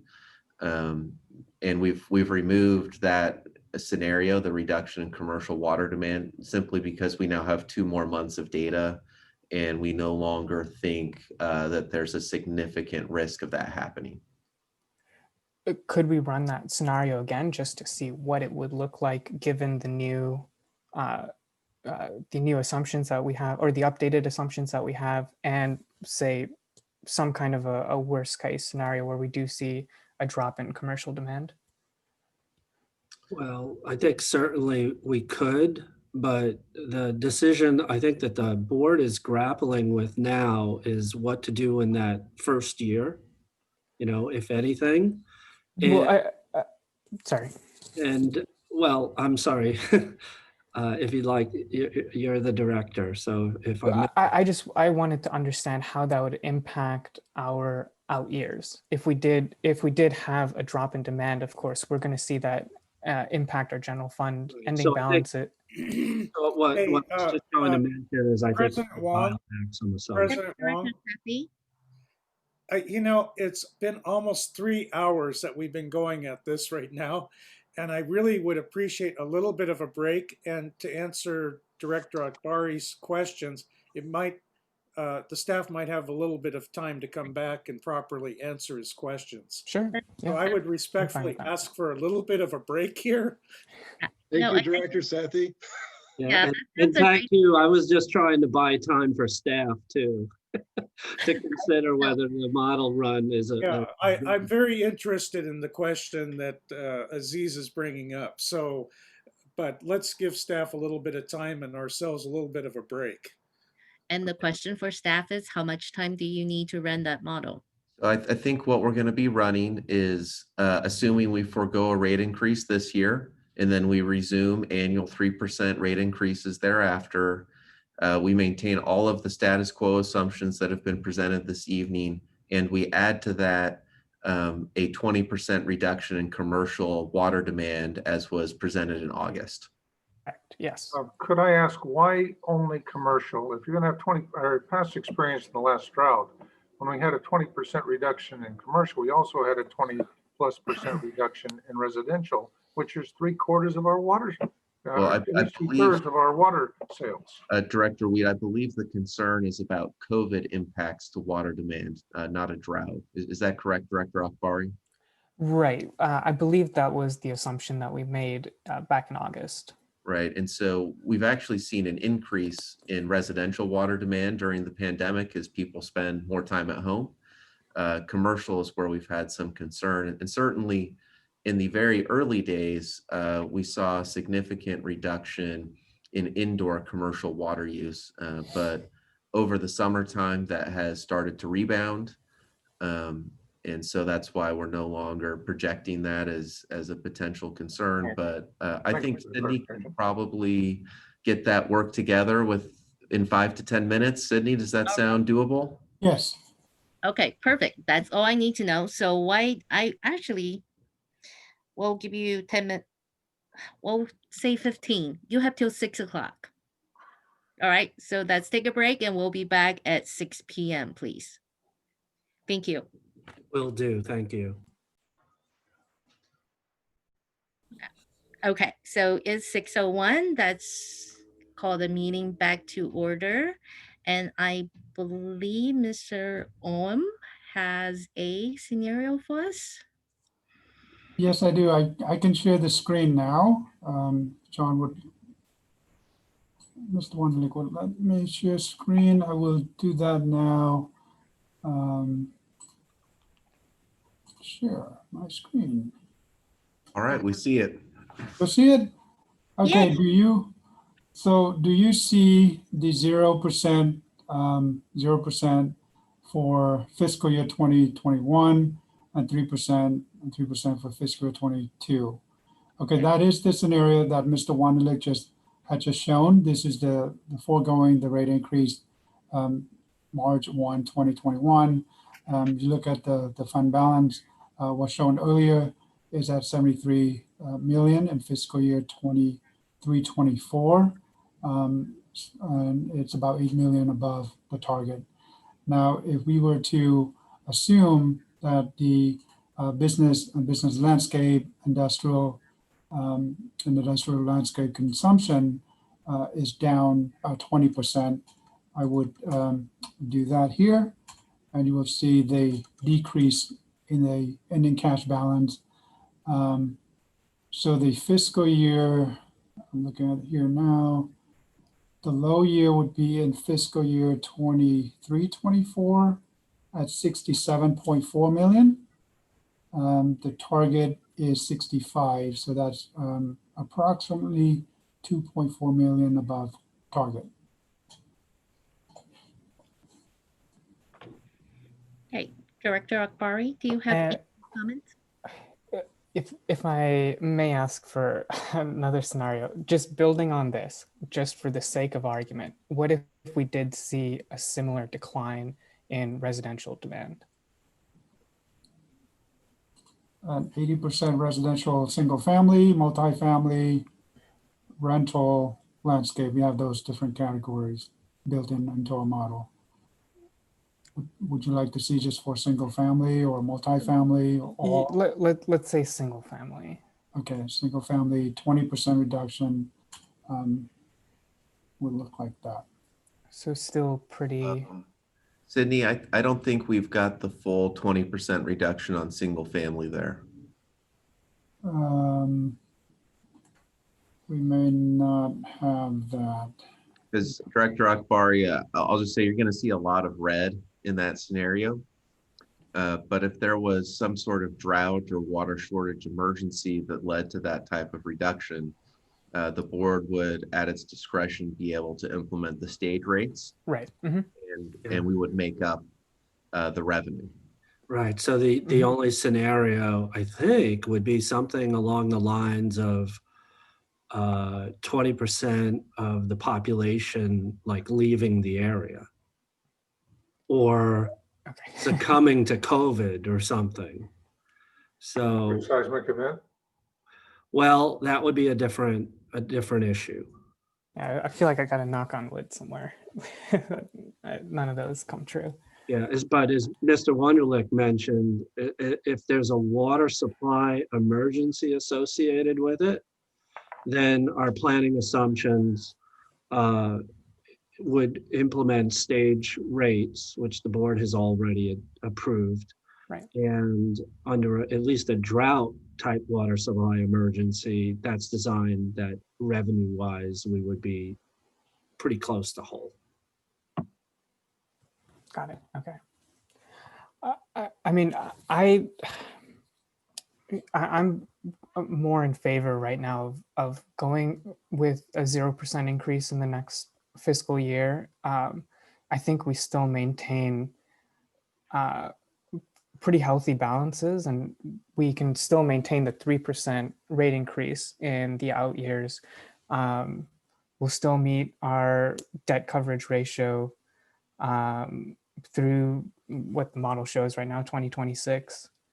Can we scroll down just a little bit to see CIP? Oh, all of that is the same. Okay.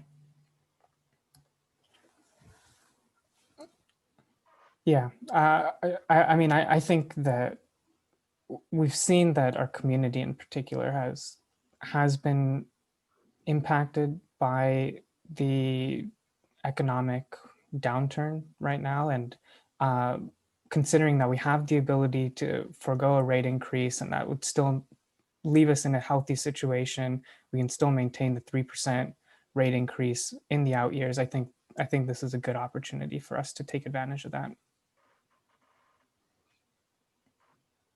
Thank you, Director Akbari. May I ask a question? Director If we were to, this is in regards to the Prop 218 noticing, if we were to go 3%, I'm just throwing that number out there, even 1% tonight, when would we be voting on the Prop 218 notice? So we would bring a final proposal back to the board at the regular December board meeting. And that's where the board would go ahead and give us the green light to issue those notices. They do need to be sent out 45 days in advance of the February meeting when we would convene the public hearing to consider the rates. And in order to make that 45 days, we would target, somewhere, about 7 to 10 days before the end of the month of December to get those out. Okay, and if we did a 0, there wouldn't be a Prop 218 notice. That's right. The next Prop 218 notice would be a 2-year notice, if I'm not mistaken, which would then fall the next December.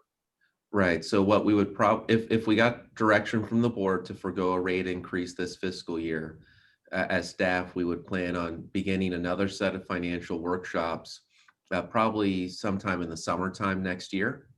And then with the goal of getting to a final proposal again at that regular December meeting next year. So typically as Mr. Wunderlich mentioned, the December board meeting, the board authorizes issuance of a Prop 218. There's a public hearing that usually occurs in February, around Valentine's Day, actually. And then customarily, the new rates would go into effect on March 1st. Yeah, in fact, the board may recall that on the last process, that regular meeting would have been on Valentine's Day. But I think between Valentine's Day and board member availability due to travel, it was rescheduled for the prior week and held on February 7th. Bob, if I may say, based on being a little bit of the district's historian, you may in fact be the first general manager that had 2 rate holidays during your term. Well, that is not the goal. I know, but you will be distinguished with that. Yeah, so these are kind of different circumstances. The last time, if you recall, we had 8 financial workshops because the board was really having a tough time agreeing on a rate schedule, how you wanted to bill customers, whether it was tiered rates or uniform, and it took 8 workshops to do that. So that was part of the reason why there was a rate holiday. We knew that we were going to have a very large financial issue to deal with, and then you as a board dealt with that very responsibly. Yeah.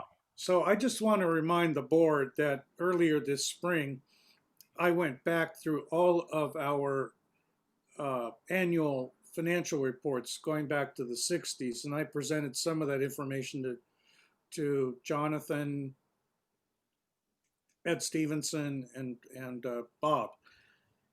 And every time that the board in the past has done a 0% rate increase, it came back to bite them in the butt every single time. And so I forewarned the board now, and we'll have a discussion a year from now. This is not a good business strategy to follow through with. And it's based on precedent of history in our district. Thank you for your comment, Director Sethi. I think all the directors has a turn. I'm going to ask if our customers have questions or comments, and I see there's one hand already up. Ken N, please address the board. Yes. So this discussion about a potential rate holiday is most interesting. I would like to remind the board that the rationale or the trigger for this discussion is the current COVID pandemic. It is, as to use the overused term, it is unprecedented.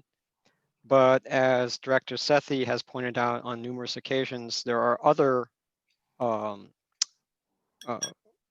impacts of COVID, one particularly in the financial market where the short-term interest rates are extremely low. And I think we have heard the Fed Reserve Chairman Powell even tip his hand about the fact that these interest rates are likely to remain low for quite some time. So at the risk of a member of the public playing into this financial model machine, I'm curious to know what the impact of borrowing money to pre-fund or basically pay off the OPEB liability would be. Because the way I look at it, that's like carrying a mortgage at 6.5%. And anybody who has a mortgage at 6.5% would be first in line for a refi today. So looking at it that way, can we make lemonade out of lemons, right? We've been impacted by COVID. We have ratepayers who may be in financial distress. Therefore, we're looking for ways to give the community a rate holiday. Can we use that same trigger, the same underlying reason, and pay for part of this potential this proposed rate holiday by the interest savings by refinancing what is effectively a 6.5% mortgage at 50 basis points or less. And the second follow-on to that is, there's been some comments about the need to continue to invest in the infrastructure. Can we borrow even more at effectively 50 basis points or less and use that savings to keep some of the infrastructure programs that would be curtailed under a 0% scenario and bring that back? Basically, have your cake and eat it too, right? I mean, be creative and take advantage of the impacts of COVID that are positive to the district, that is reduced borrowing costs, to offset the negative impacts to its rate paying customers. Thank you for your comment, Mr. Ken, remember that Marie Antoinette had her head cut off. Mr. Wunderlich, would you like to address that comment? Sure. So first, with interest rates, I feel like I need to get a little technical here, but when you see the rates that are published on the various indexes, that's the net rate you would pay from the time you take out the bonds until the first day it can be refinanced. So in order to actually achieve that rate over the 30 years of the bond, the same favorable conditions would have to exist every time you can refinance in the future. So, what we typically look at as staff is what we would call the true interest cost, or what's the net interest rate on those bonds, assuming you are never able to refinance them because the future conditions suggest that it's, you can't get a good deal by refinancing, right? Interest rates go up. And so currently the true interest cost is about 3%. And so that's what you would be looking at. And while Ken is correct, as strictly a math problem, there could be savings to be had. However, there are a couple of significant drawbacks or risks associated with this. One is whatever interest you're paying on bonded debt, you are going to pay.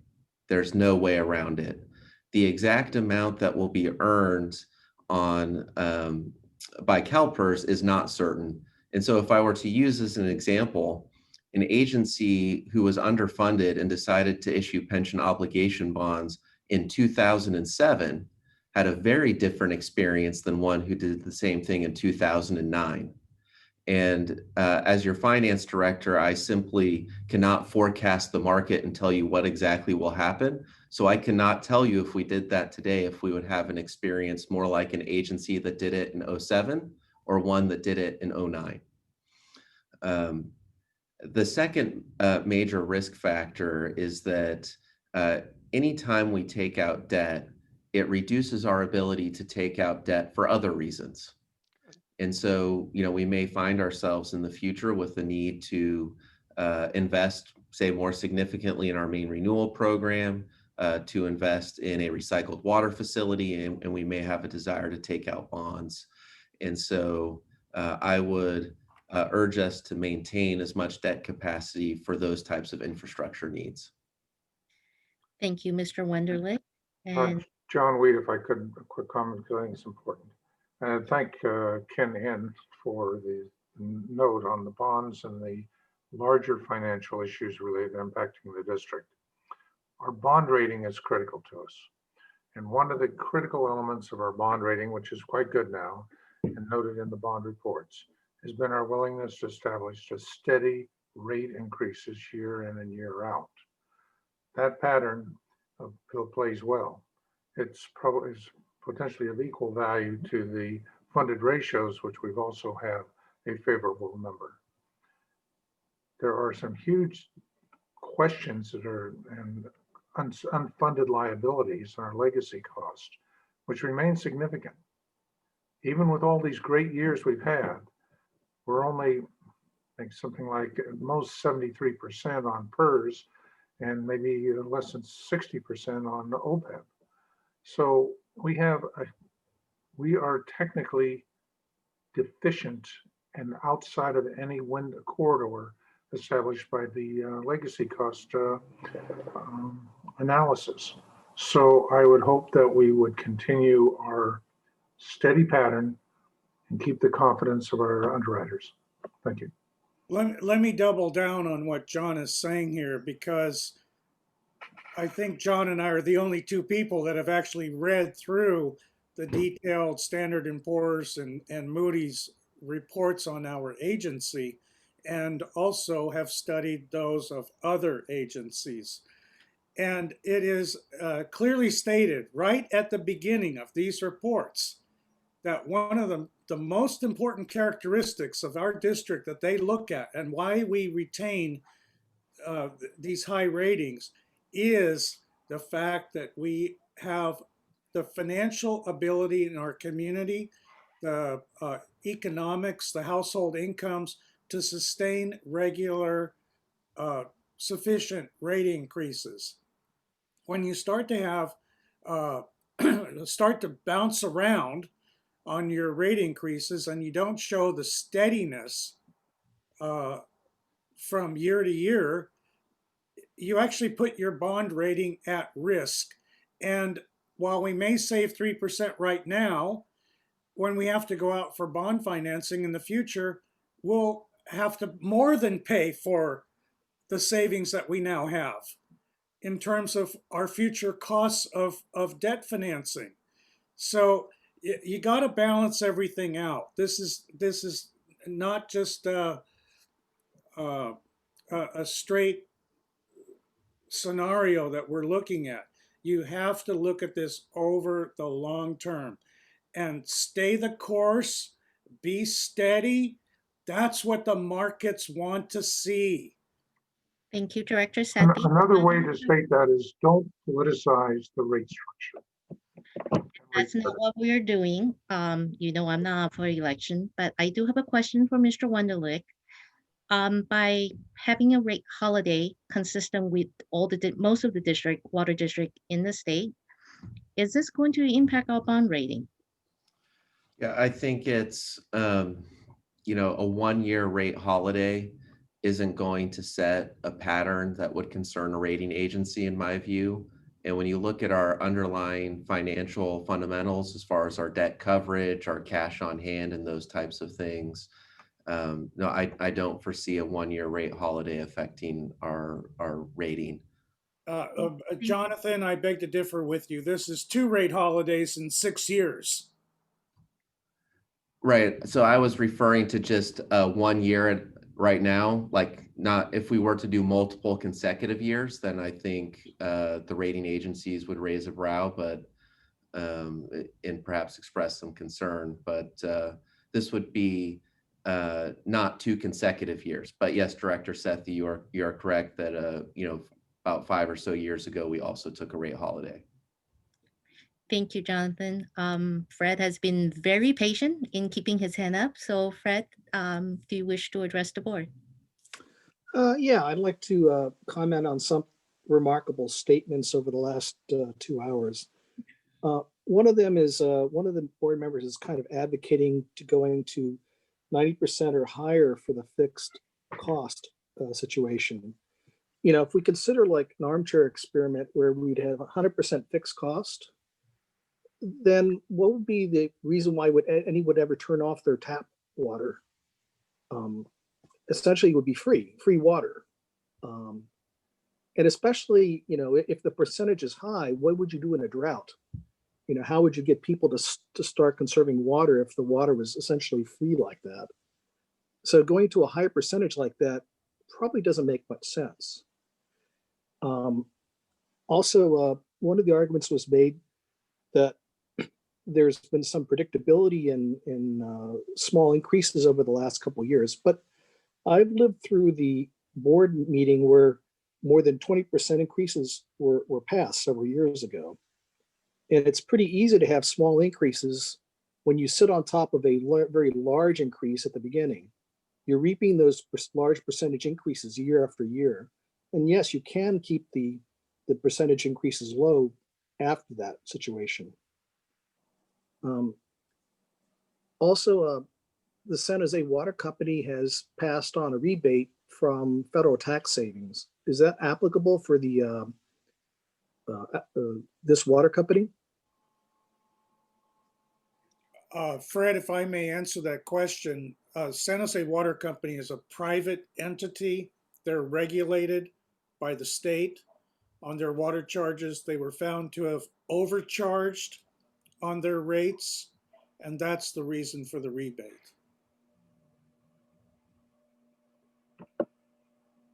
Does the water company pay federal income tax? We're not regulated at the same level. We are a subsidiary authorized by the state legislature as a county water district under the County Water District Act. And no, we do not pay taxes like the private water companies. Cal Water, San Jose Water Company, others such as that. Yeah, that's correct. ACWD is a government agency. We are a nonprofit, unlike investor-owned utilities like San Jose Water. Thanks for the clarification. You're welcome. Do you have any additional questions or comments? I see your hands still up, Fred. Oh, okay. So with that, I think we have all expressed our opinion. I think Director Gunther, I am not quite sure what you're thinking in terms of support for rate holiday.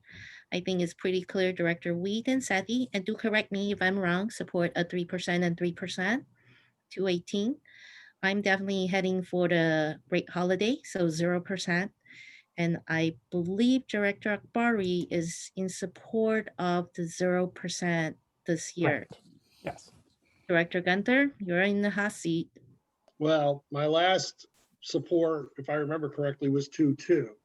Yes. So, And Director Gunther, before you answer the question, I am negotiable here for a compromise in the middle, okay? yeah, and you see, I was 2-2 on the last one, if I remember correctly. So I've only really dropped 1% if we went 0-3. Now, the fact is it terminates, it comes out as a rate holiday versus a 0-3 versus a 2-2.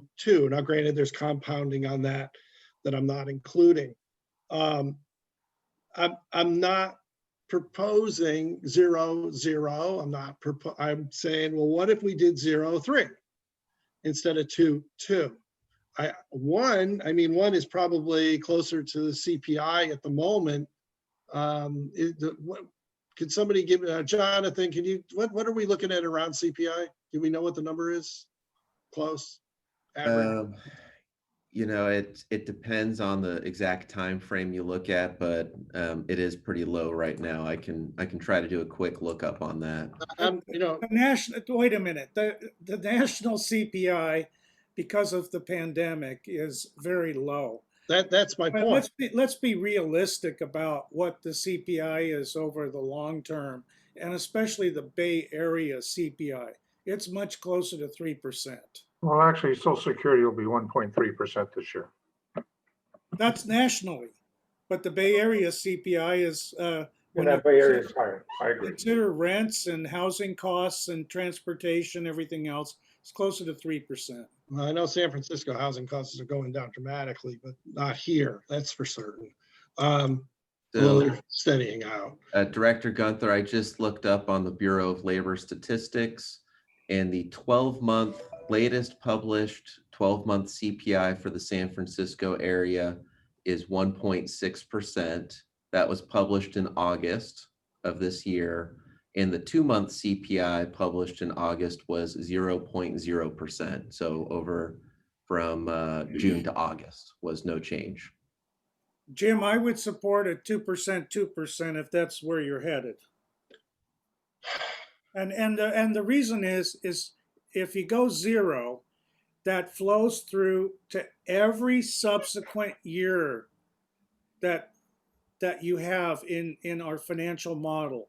even 1% rate increase flows through every single year. That's what John and I are familiar with in the financial model. So I tell you, I'm willing to compromise here. If it's 2%, 2.2, I'm willing to go for that. Well, what about a 1.3?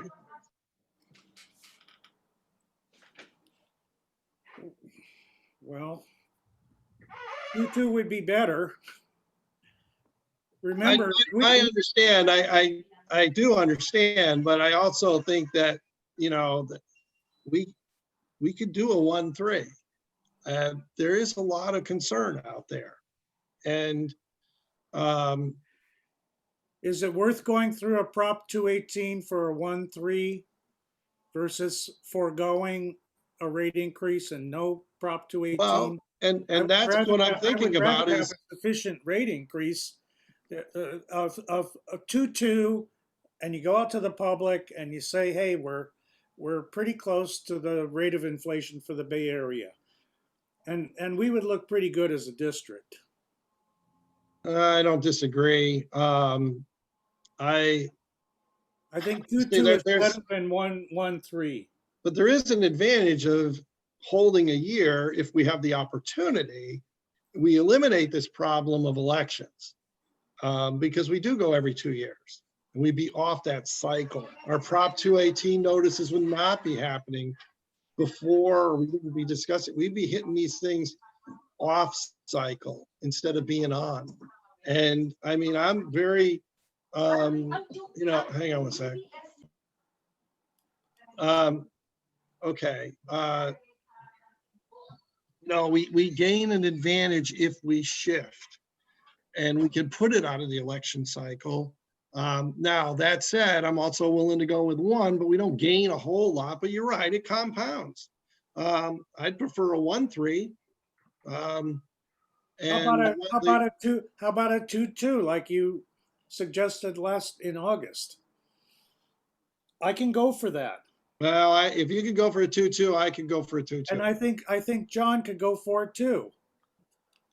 I will. I like the cycle that we currently have, a 2-year budget, which is every odd year, and then we don't generally discuss rates until after the election for the next 2. So, but the budget is really what the key, what should be the driver, and unfortunately has not been. So 2.2 is something I can live with. And Jim, and that would recognize. I'm going to say this very jokingly here. Take it in humor. Judy and I would be the next 2 people up for election, right? Mm-hmm. So what if we came back and both of us said, yeah, we're really in support of a 0 rate increase. So we've had 2 years of rate holiday. So we look good before the electorate in the next election. My point is you wouldn't be doing that because we'd be talking about this 6 months from now. We'd be holding the same conversation. Oh, but the rate increase would already be in place. Yeah, but the rate increase or the holiday would go into effect March 1 of the election year. So you can play this any way you want. But I heard John, I suppose John and I are both sounding out that we support 2.2 to support your original recommendation in August. I could go with a 2.2. Yeah. I think this way. This is my thoughts. 1, it's close to CPI. The other thing is if we get extra money, we need to put it into our program or to pay down our unfunded mandate. I think it's too early to start saying we're gonna, great if we can increase our pipes in the ground, but I think we really need to be careful there about public impacts. But we're in the process. We got several major projects. We're learning a lot of lessons, I think, in our projects. I could go with 2.2. That was my proposal last time. It's not a 0.3. I'm only 1% off. Throw in the compounding factors. If it gets us a compromise, I could go 2.2. Right. So I'm just going to jump in and say, all right, the majority of the board has spoken. I think staff has some directions. Before we go there, do I have any questions or comment from members of the public? I see a few of them are staying with us till the bitter end. If you wish to address the board right now, please raise your hand in the Zoom app or speak up if you are just joining us on the phone. Mr. Canan? Yeah, so I guess we've come down a long path and we've sort of converged on a 2-year Prop 218. So does this, and we've seen the financial models and the status quo assumptions, and built into the status quo assumption is the partnership option for the N3 ranch.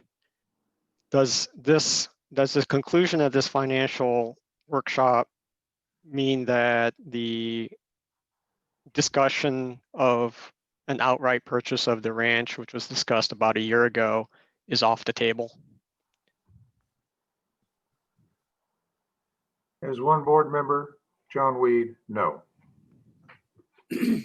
Well, as one board member, Jim Gunther, I would think a $68 million purchase would severely impact the structure. All right, so I think that's, do I have any other questions, comments? Fred, would you wish to make any comments? I am not seeing his hand, so with that, President Wong, yes. in answer to Ken N, I would say it is not off the table, but I think that any prospective purchase of N3 Ranch deserves its own proper public hearing, which I have expressed in the past, where, as I have stated, I do not believe it will have any impact on rates, that we have the ability to borrow the money, and it would not structurally change the financials of the water district and would not affect ratepayers' water bills. That's just my opinion. I have a financial background. I've done the analysis. But to answer the question properly, I think it deserves a proper public hearing and an analysis to show what the impacts are. So I would not rule it out right now, along with Director Weed, but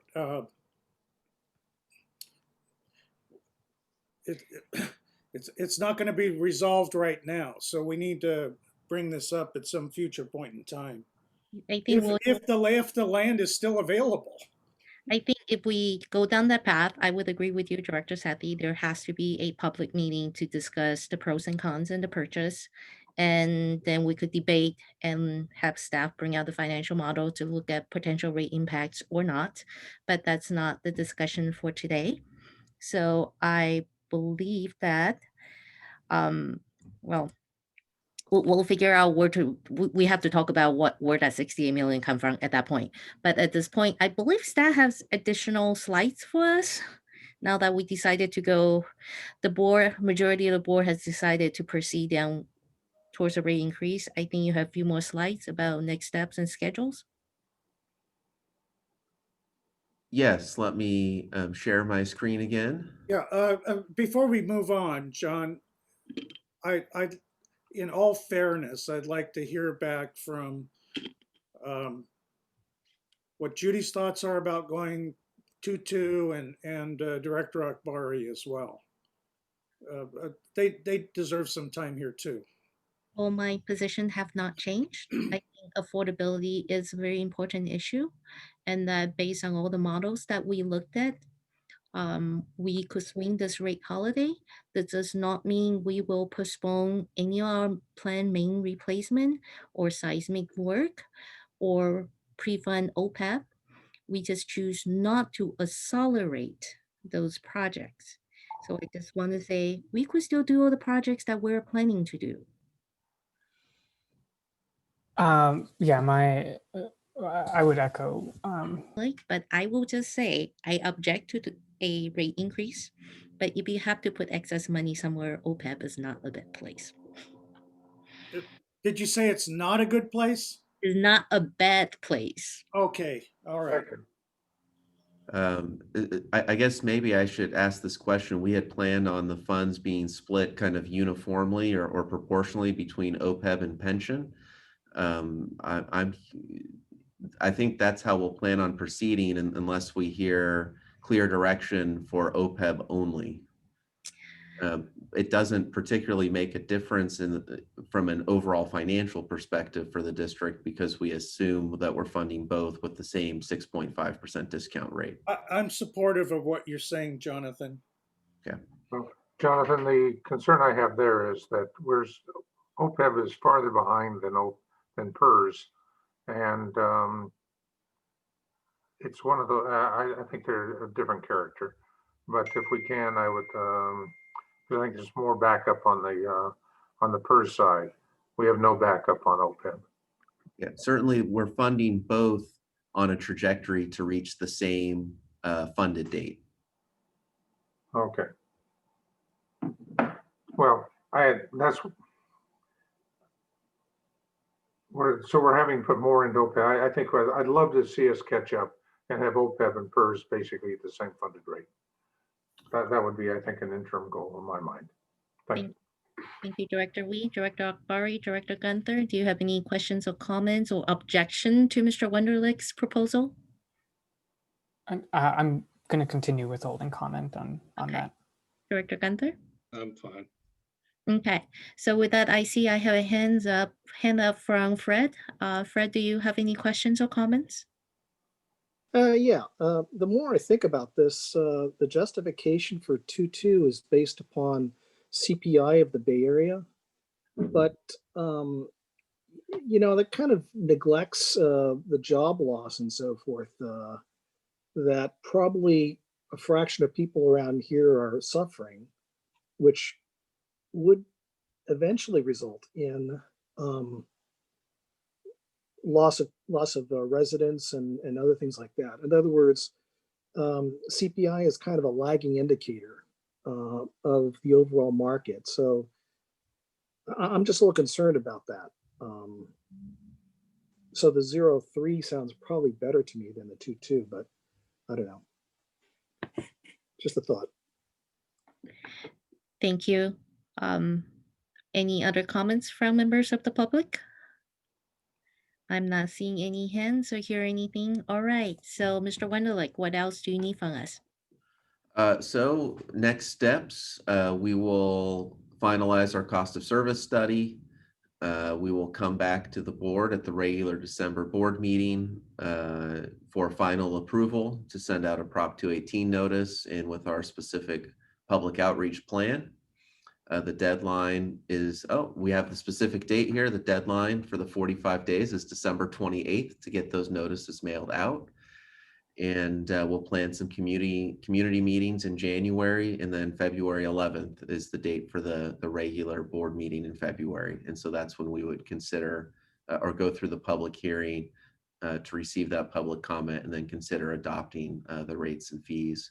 And of course, we haven't mentioned this, I think, specifically, but the effective date would be March 1st of next year. And so we will be prepared December 10th to make that presentation. I have one request that you repeat the graph that you showed last time for the first time on our rate increases. It showed that the rate allocated the rate increase between fixed cost and commodity cost. Last year, it was 95% was going to go to fixed expenses and 5% to commodity expenses. I think that chart would be very helpful to see again. Well, Director Weed, I can actually answer that question already. 100% of these funds are going to accelerate pay down of our pension and OPEB liabilities. And you consider that to be a fixed charge? Well, that's somewhat subjective because it's a discretionary payment. So in theory, if we found ourselves in a financial crunch, although long-term it is beneficial to make those payments, just like making early payments on a mortgage, if we did find ourselves in a financial crunch, it is something that's deferrable. Okay, but certainly not going for water, power, and chemicals, which is the commodity component. Thank you. Hey, Jonathan, before we conclude the meeting here, I just want to say as one director, and I'm thinking back over a long stretch of time, I really appreciate all of the analysis that the finance department has done, your entire staff, and the ability to answer questions just like you did right now, on the fly for board members who are not necessarily all of us, uh, attuned to every single financial matter of the district. We try to do our best as representatives of the public, but we greatly depend upon the staff. And I just want to thank you as heartily as I can, and everybody that works under you, how greatly I and we appreciate what you do. Well, thank you, Director Sethi. And I'll just have to stop and acknowledge Sydney, who has been presenting the bulk of the material tonight, and Martin Coran, our senior financial analyst, who got the night off tonight. They do the real heavy lifting behind all of this. And certainly when you start talking about rates and all of the programs and factors that go into it, it's also a team effort with staff in all the departments supporting a presentation like we had tonight. And I just want to echo what Director Sethi said. Thank you. It's I think our customers could probably tell if they watch this webcast and our past financial workshop that we do not make it really easy for our staff in the finance department. In fact, I think you're constantly challenged by some of our questions or lack of understanding. So all the analysis and your patience and your presentation and ability to answer questions is definitely really appreciated. And thank you, Sydney, for allowing me to play with the model at different workshops. So, and thank you for indulging my different crazy ideas. My pleasure. Thank you. All right, well, that concludes the materials we had prepared for this evening. All right, then I am going to say that finish item number 4, the financial workshop part. And item number 5 on our agenda is general manager's reports. Mr. Shaver, do you have any items for us? Yes, I just have one quick item, and that is I will be out of the office and taking the afternoon off tomorrow. So Laura Heides will be acting GM, but I will be available beginning Friday night. Thank you, Mr. Shaver. With that, let's move on to director's comments and or agenda item requests. And my apologies to my fellow directors. I kind of cut you short at the previous board meeting. So if you have any comments or agenda item requests, please speak up. I have some director comments, Director but I'm going to make it very brief right now. I'm going to postpone my full report until the November board meeting. I attended the BOSCA Board Policy Committee meeting last week on Wednesday. There was some really interesting presentations there, and I'll give a report on that. These are not expensed items as a director, but I'm going to give a report anyway. And yesterday, we had a very lengthy California Water Commission meeting with 5 commissioners. We're short of 7. And the 5th commissioner was serving his first term on the board. And one of the other commissioners was appointed by Governor Gavin Newsom as the head of our state park system. And John and I know him very well. So we're glad to see him in that position.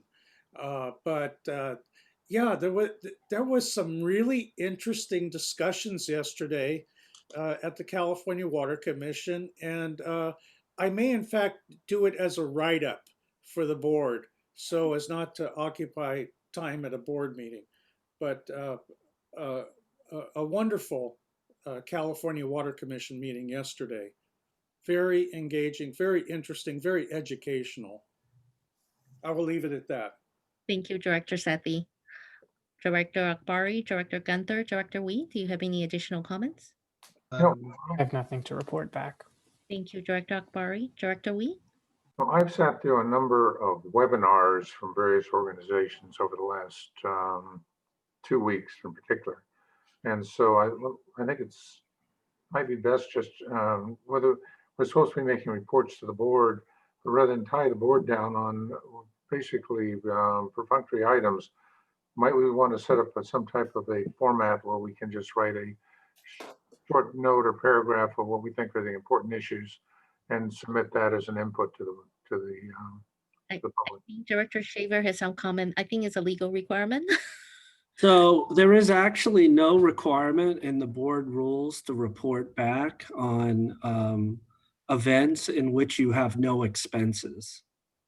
So if you have expenses, then the board rules require you to report back. And I think if a board member would like to do that in writing, I'll check with counsel. I think that would be okay because it would be in the public record, but I'll check with counsel on that.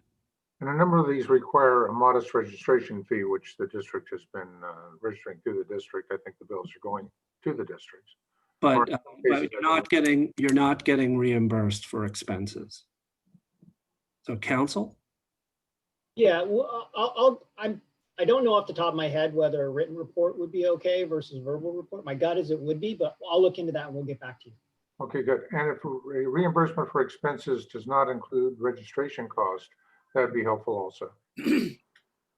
Well, I believe Director Weed and I both attended the Aqua Region 3 event earlier this week.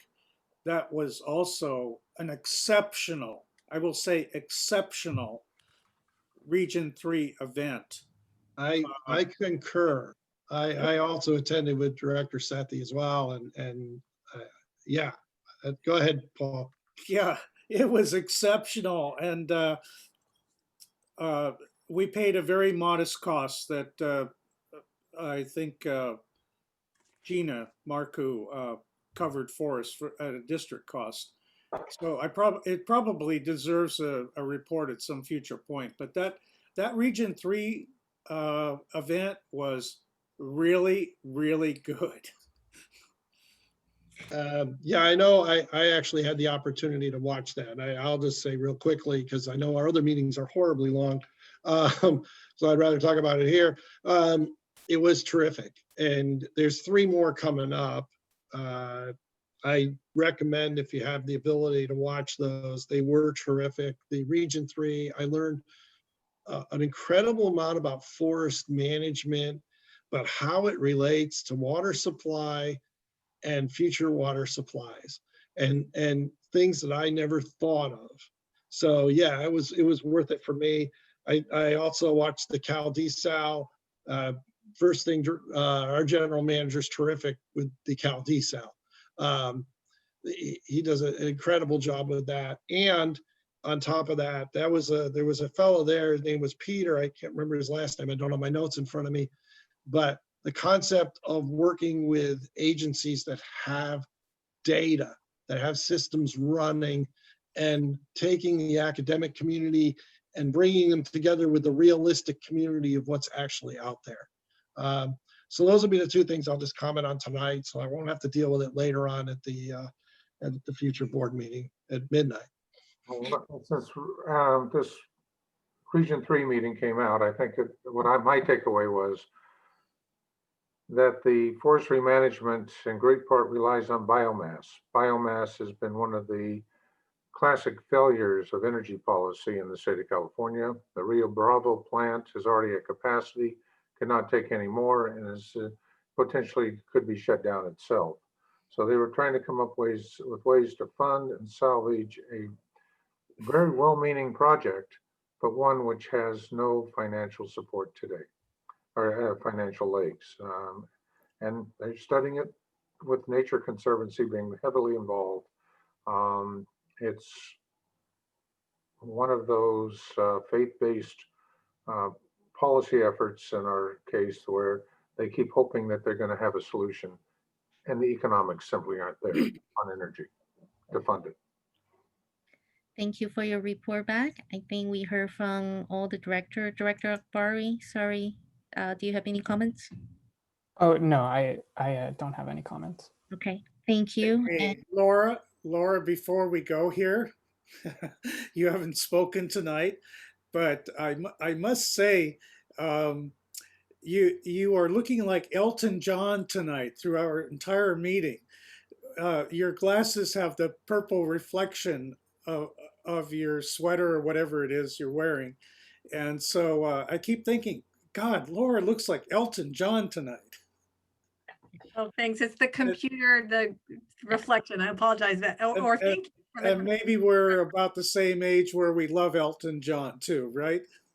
All right, so I am just going to wrap this up quickly. I just want to say thank you actually to Laura and to Shireen Gonzalez and Renee Gonzalez, and shoot, one more. To all the staff that actually participated in yesterday's virtual tour. So the other ones that were really involved were Corinne Benham and of course Gina Marcoux, which she was manning the controls or operating the controls, I should say, for that virtual tour. Yeah, and I did watch the virtual tour and that was fantastic. Thank you very much. You guys did a terrific job. It was amazing. Great job. And please say thank you to everybody, Mr. Shaver. And I want to know, Laura, were you the voice of Anna? No, No, I was not. that was Corinne. Wow. All right. We have one more hand. Okay. I think that disappeared. All right. I'm like, there's nothing to comment now. All right. So with that, I actually think that hand is back. Oh boy. Okay. Yes, Ken and Yeah, I raised my hand because I was afraid that none of the directors would actually call attention to the virtual public meeting yesterday, or the workshop or whatever it was on the fish ladders. I was just going to comment that it was very well done. I thought it was an excellent overview of the district's efforts to be good environmental stewards and to really secure our ability to continue to use the Alameda Creek watershed as a major portion of our water supply. So I'm glad that President Huang and others did finally mention that. I just wanted to make sure that the meeting did not close with that not being mentioned. Thank you. thank you, sir. So with that really nice compliment for district staff, I am going to call the meeting adjourned at 6:59. All right. Thank you, everybody. Have a good weekend, everybody. Thank you. You. Thanks, everyone.